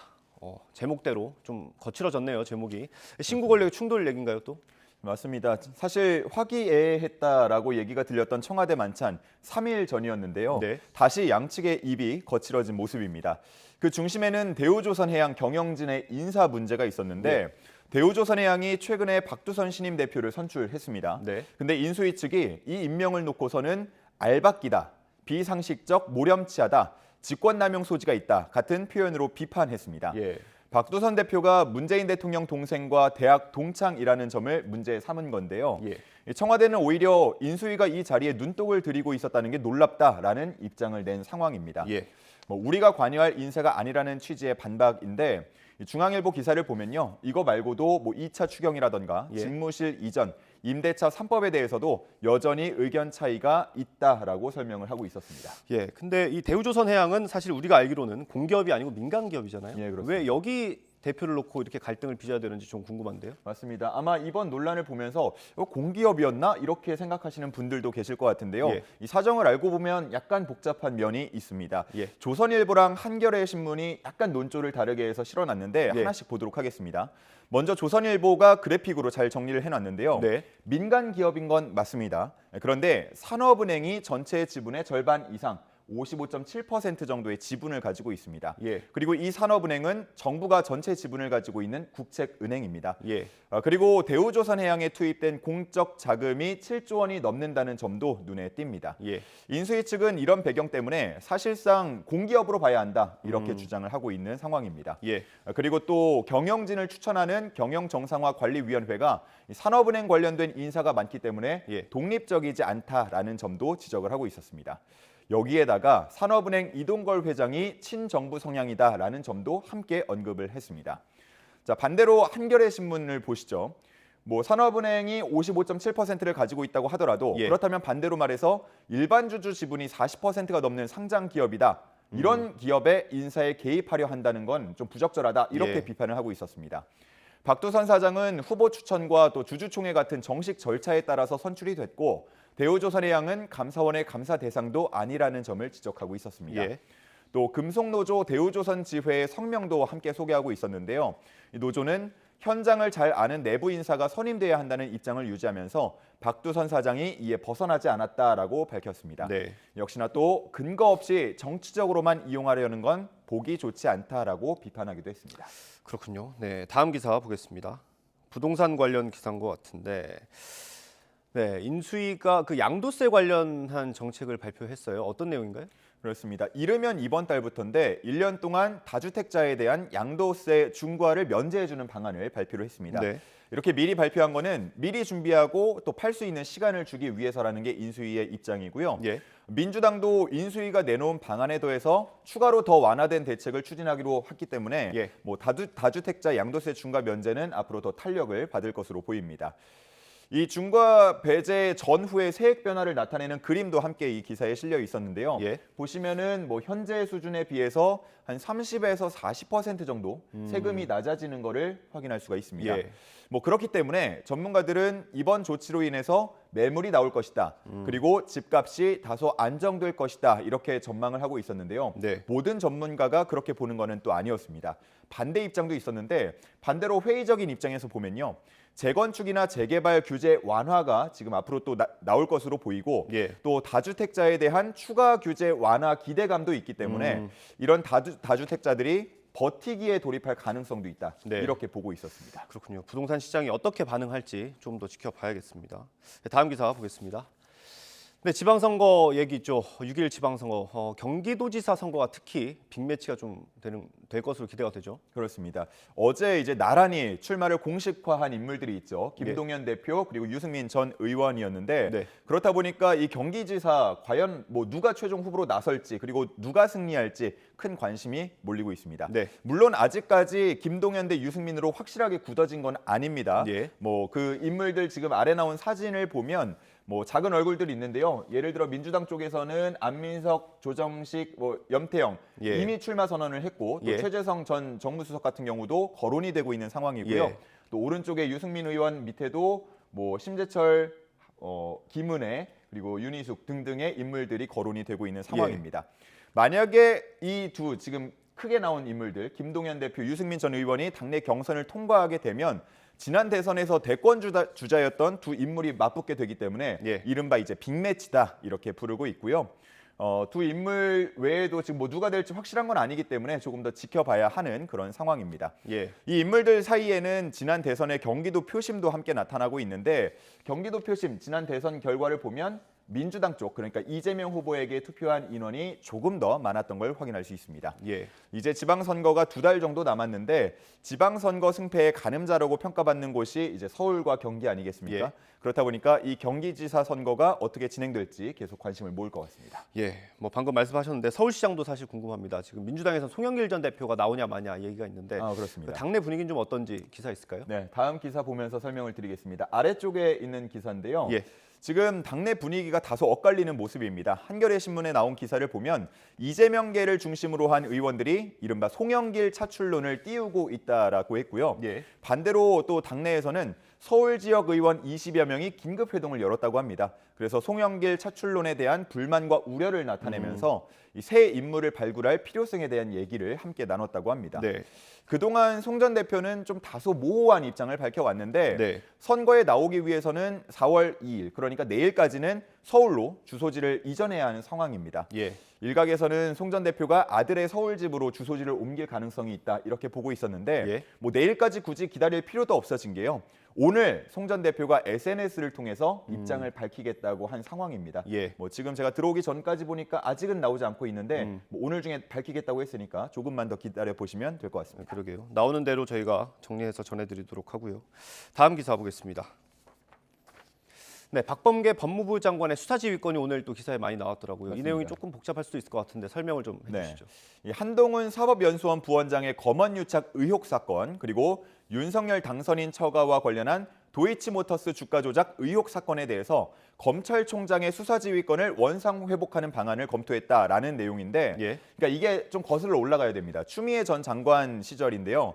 윤석열 당시 검찰총장이 아무래도 이 두 사건과 연관성이 있다, 뭐 친분이 있기도 하고요, 처가기도 하니까요.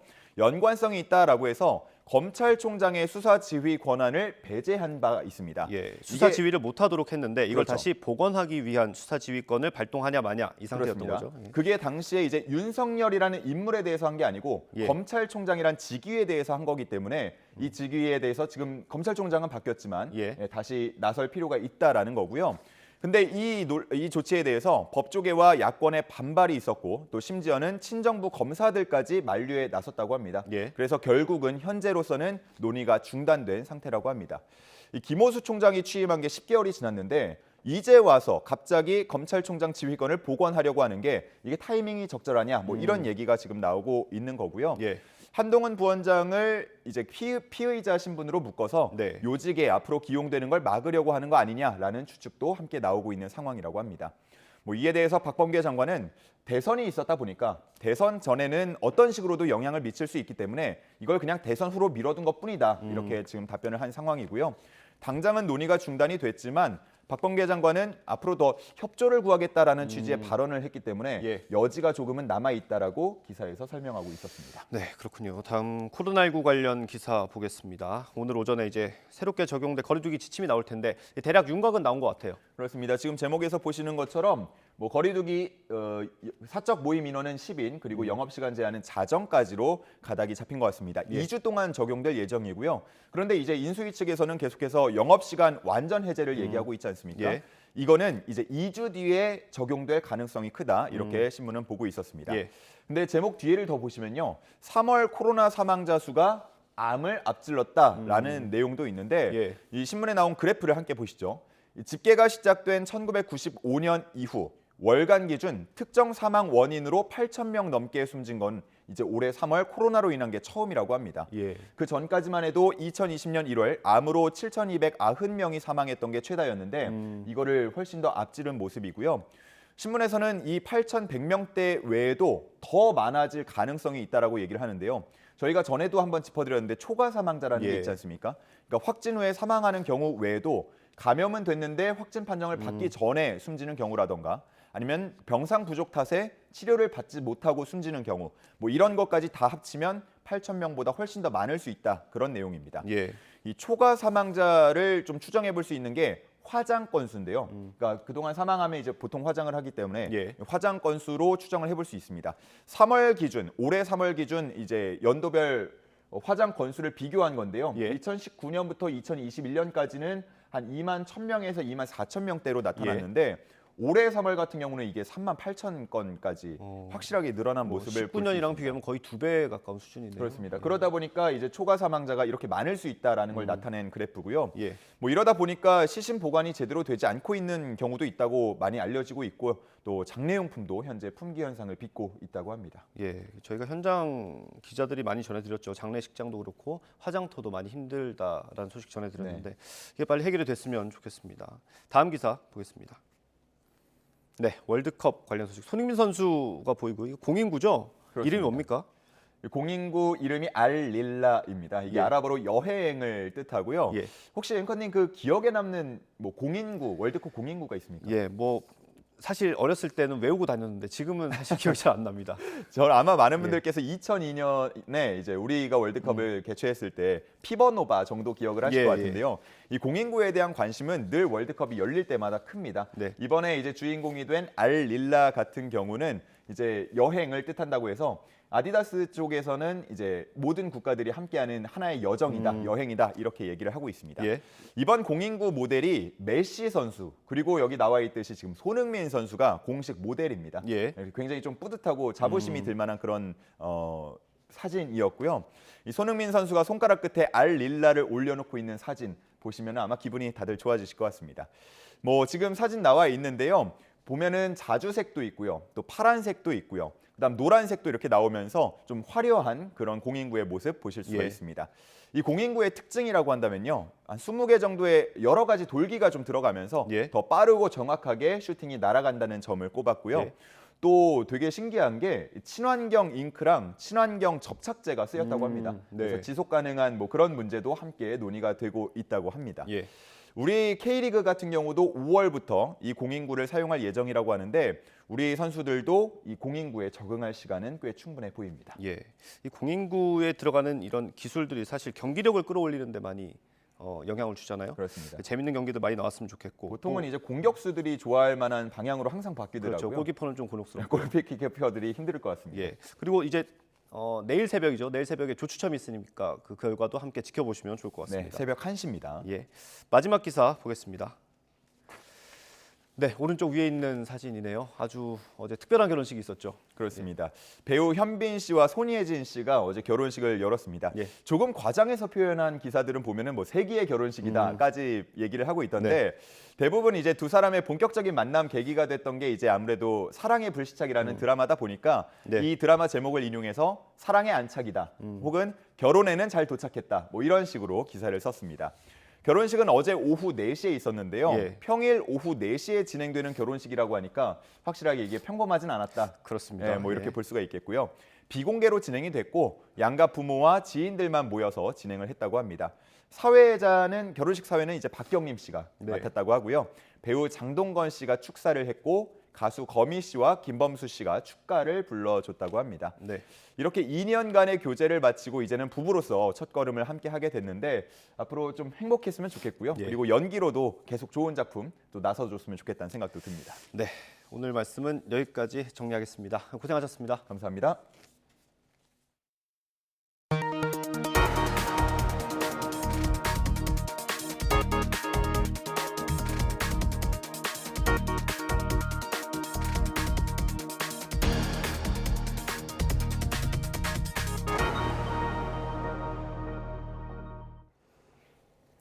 네, 주말 정규리그 개막을 앞두고 프로야구 10개 구단 감독과 선수들이 미디어데이 행사를 가졌습니다. 재치 넘치는 입심 대결로 행사장이 후끈 달아올랐습니다. 김상익 기자가 보도합니다. 코로나19로 인해 3년 만에 대면 행사로 열린 미디어데이. 감독들과 기자단 추천을 받은 슈퍼스타들이 총출동해 양보 없는 기싸움을 벌였습니다. 팀 KT답게 지속 가능한 위닝팀과 지속 가능한 항상 우승할 수 있는 팀으로 도약하는 첫 해라고 생각합니다. 정말 절실한 마음을 갖고 꼭 우리 기아 타이거즈 팬들 야구장이나 TV 앞으로 모시도록 하겠습니다. 올해는 기필코 마지막까지 고쪽돔 내주지 않고 한국 시리즈에서 고쪽돔 저희가 주인인 걸 다시 한번 증명해 보이도록 하겠습니다. 미국 무대에서 돌아온 김광현과 키움의 푸이그는 꼭 넘어야 할 적수가 있다고 밝혔습니다. 내년에 다시 이 자리에서는 앞에 여기 KT 자리에 앉아 있을 수 있도록 열심히 노력하겠습니다. Porque está José Fernández cubano y quiero vencer al cubano José Fernández. 팀으로 옮겨 유니폼을 갈아입은 선수들은 새로운 출발을 알렸고 시범 경기에서 스타 탄생을 예고한 기아 김도영은 신인으로 유일하게 형들과 어깨를 나란히 했습니다. 롯데자이언츠를 이겨야 또 이런 NC 다이노스의 경남 팬분들이 더 좋아지시지 않을까. 하여튼 뭐 롯데만 이기면 우승할 수 있을 거라 생각합니다. 정규 시즌은 전혀 다를 거라고 생각하고 있어서 이제 제가 마음을 단단히 먹고 준비해야 될 것 같습니다. 은퇴 투어를 앞둔 프로계 이대호와 절친 추신수는 날선 공방전보다는 훈훈한 격려의 말을 주고받았습니다.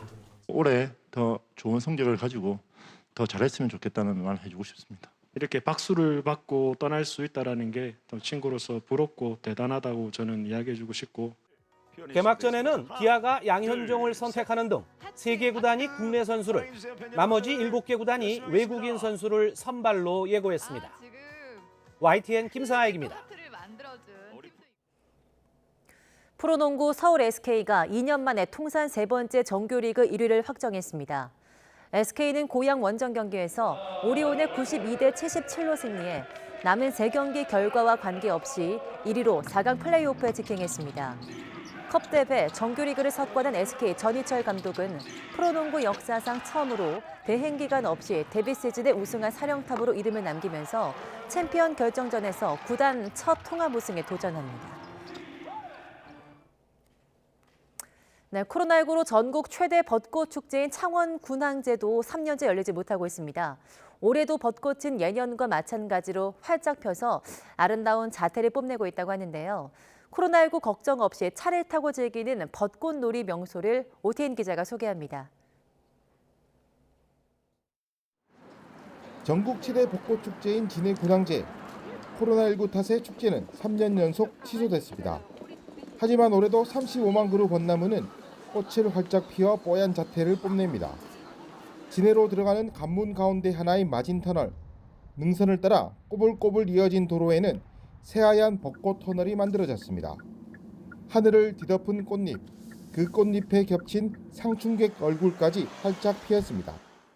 코로나 때문에 계속 집에만 있다가 엄마랑 같이 차 타고 밖에 나오니까요. 꽃도 이쁘고 기분도 상당히 상쾌하고 좋습니다. 터널을 지나 이어진 여자천 주변 주택가, 벽화와 벚꽃이 마치 하나처럼 어우러졌습니다. 봄하늘에 한 뼘 공간도 내어주기 싫다는 듯 온통 벚꽃이 뒤덮었습니다. 여기를 봐도 저기를 봐도 벚꽃 세상입니다. 매년 이쪽에 오게 되는 것 같아요. 여기 주택가 쪽에 벚꽃 터널도 있고 그래서 보면은 기분도 설레고 봄이 온 것 같아서 기분이 좋아요. 바다를 끼고 도는 해안도로. 수줍은 듯 아직 연글지 않은 벚꽃은 활짝 핀 모습을 떠올리게 해 성큼 다가온 봄만큼이나 설렙니다. 코로나19 확산 우려에 창원시 주요 벚꽃 명소 일부는 차량 통행이 금지됐습니다. 하지만 꼭 유명한 곳이 아니어도 진해는 지금 지천이 벚꽃입니다. 어느새 다가온 봄, 차 안에서 즐기는 꽃놀이도 움츠렸던 마음을 피우기에는 부족하지 않습니다. YTN 오태인입니다. 네, 오늘부터 카페와 식당 등 매장에서 일회용품 사용이 제한됩니다. 환경부는 오늘부터 카페, 식당 등 식품을 제공하는 매장에서 일회용 제품이 아닌 다회용품을 사용해야 한다고 밝혔습니다. 이번 규제는 일회용 컵과 접시 용기, 포크 수저 등 일회용 식기와 나무젓가락, 일회용 비닐, 식탁보 등 18개 품목에 적용됩니다. 카페에서 음료를 마시려면 플라스틱 컵이 아닌 머그잔을 받아야 하고 일회용 봉투와 쇼핑백도 무상으로 제공할 수 없습니다. 일회용 종이컵과 플라스틱으로 된 빨대, 젖는 막대 등은 오늘 11월부터 일회용품 규제 품목에 추가됩니다. 다만 환경부는 코로나19 상황이 개선될 때까지 과태료 부과 등 단속 대신 지도와 안내 중심의 계도를 진행할 계획입니다. 코로나19 사태로 중단됐던 부처님 오신 날 대규모 연등 행렬이 3년 만에 재개됩니다. 대한불교조계종은 4월 30일 오후 7시 서울 흥인지문에서 출발해서 조계사를 거쳐 종각까지 행진하는 연등 행사를 개최한다고 밝혔습니다. 연등 행렬은 코로나19가 발생한 2020년에 취소됐으며 지난해엔 규모를 대폭 축소해 열렸습니다. BTS의 소속사 하이브가 미국의 시사주간지 타임이 발표하는 세계에서 가장 영향력 있는 100대 기업에 2년 연속 선정됐습니다. 또 아기 상어 영상을 만든 더 핑크퐁 컴퍼니도 하이브와 함께 영향력 100대 기업에 선정됐습니다. 타임은 하이브를 음악 산업의 혁신을 만들고 있는 기업으로 소개하고 방시혁 의장과 BTS를 표지 모델로 선정했습니다. 오늘 아침 출근길에는 큰 일교차에 대비한 옷차림 해주셔야겠습니다. 아침에는 다소 쌀쌀하지만 낮 동안에는 기온이 오르면서 포근함이 감돌겠는데요. 현재 서울 기온은 4.7도로 어제 같은 시각보다 4도가량 낮고요. 낮 동안에는 기온이 14도까지 오르면서 예년 이맘때 수준의 봄 날씨를 보이겠습니다. 오늘 중부지방은 대체로 맑겠지만 남부지방은 흐린 날씨가 이어지겠습니다. 늦은 오후부터 밤사이 호남지방과 경남 서부 내륙에는 5mm 미만의 비가 조금 내리겠고 동풍의 영향을 받는 강원 영동과 경북 북부 동해안에도 빗방울이 떨어지는 곳이 있겠습니다. 현재 기온 살펴보겠습니다. 서울 4.7도, 대전 4.5도, 부산은 6.6도를 보이고 있습니다. 낮 기온은 어제와 비슷하거나 조금 높아 비교적 포근하겠습니다. 서울 14도, 대전과 대구 15도, 광주는 17도가 예상됩니다. 토요일과 일요일에는 대체로 맑고 포근해 봄 기운이 더욱 완연해지겠습니다. 다만 일교차가 크게 벌어질 전망입니다. 아침까지 내륙 곳곳에는 가시거리 1km 미만의 짙은 안개가 끼는 곳이 있겠습니다. 차간 거리를 넉넉히 두시고 속도를 줄이는 등 안전운전 해주시기 바랍니다. 지금까지 서울 상암동에서 YTN 윤수빈입니다.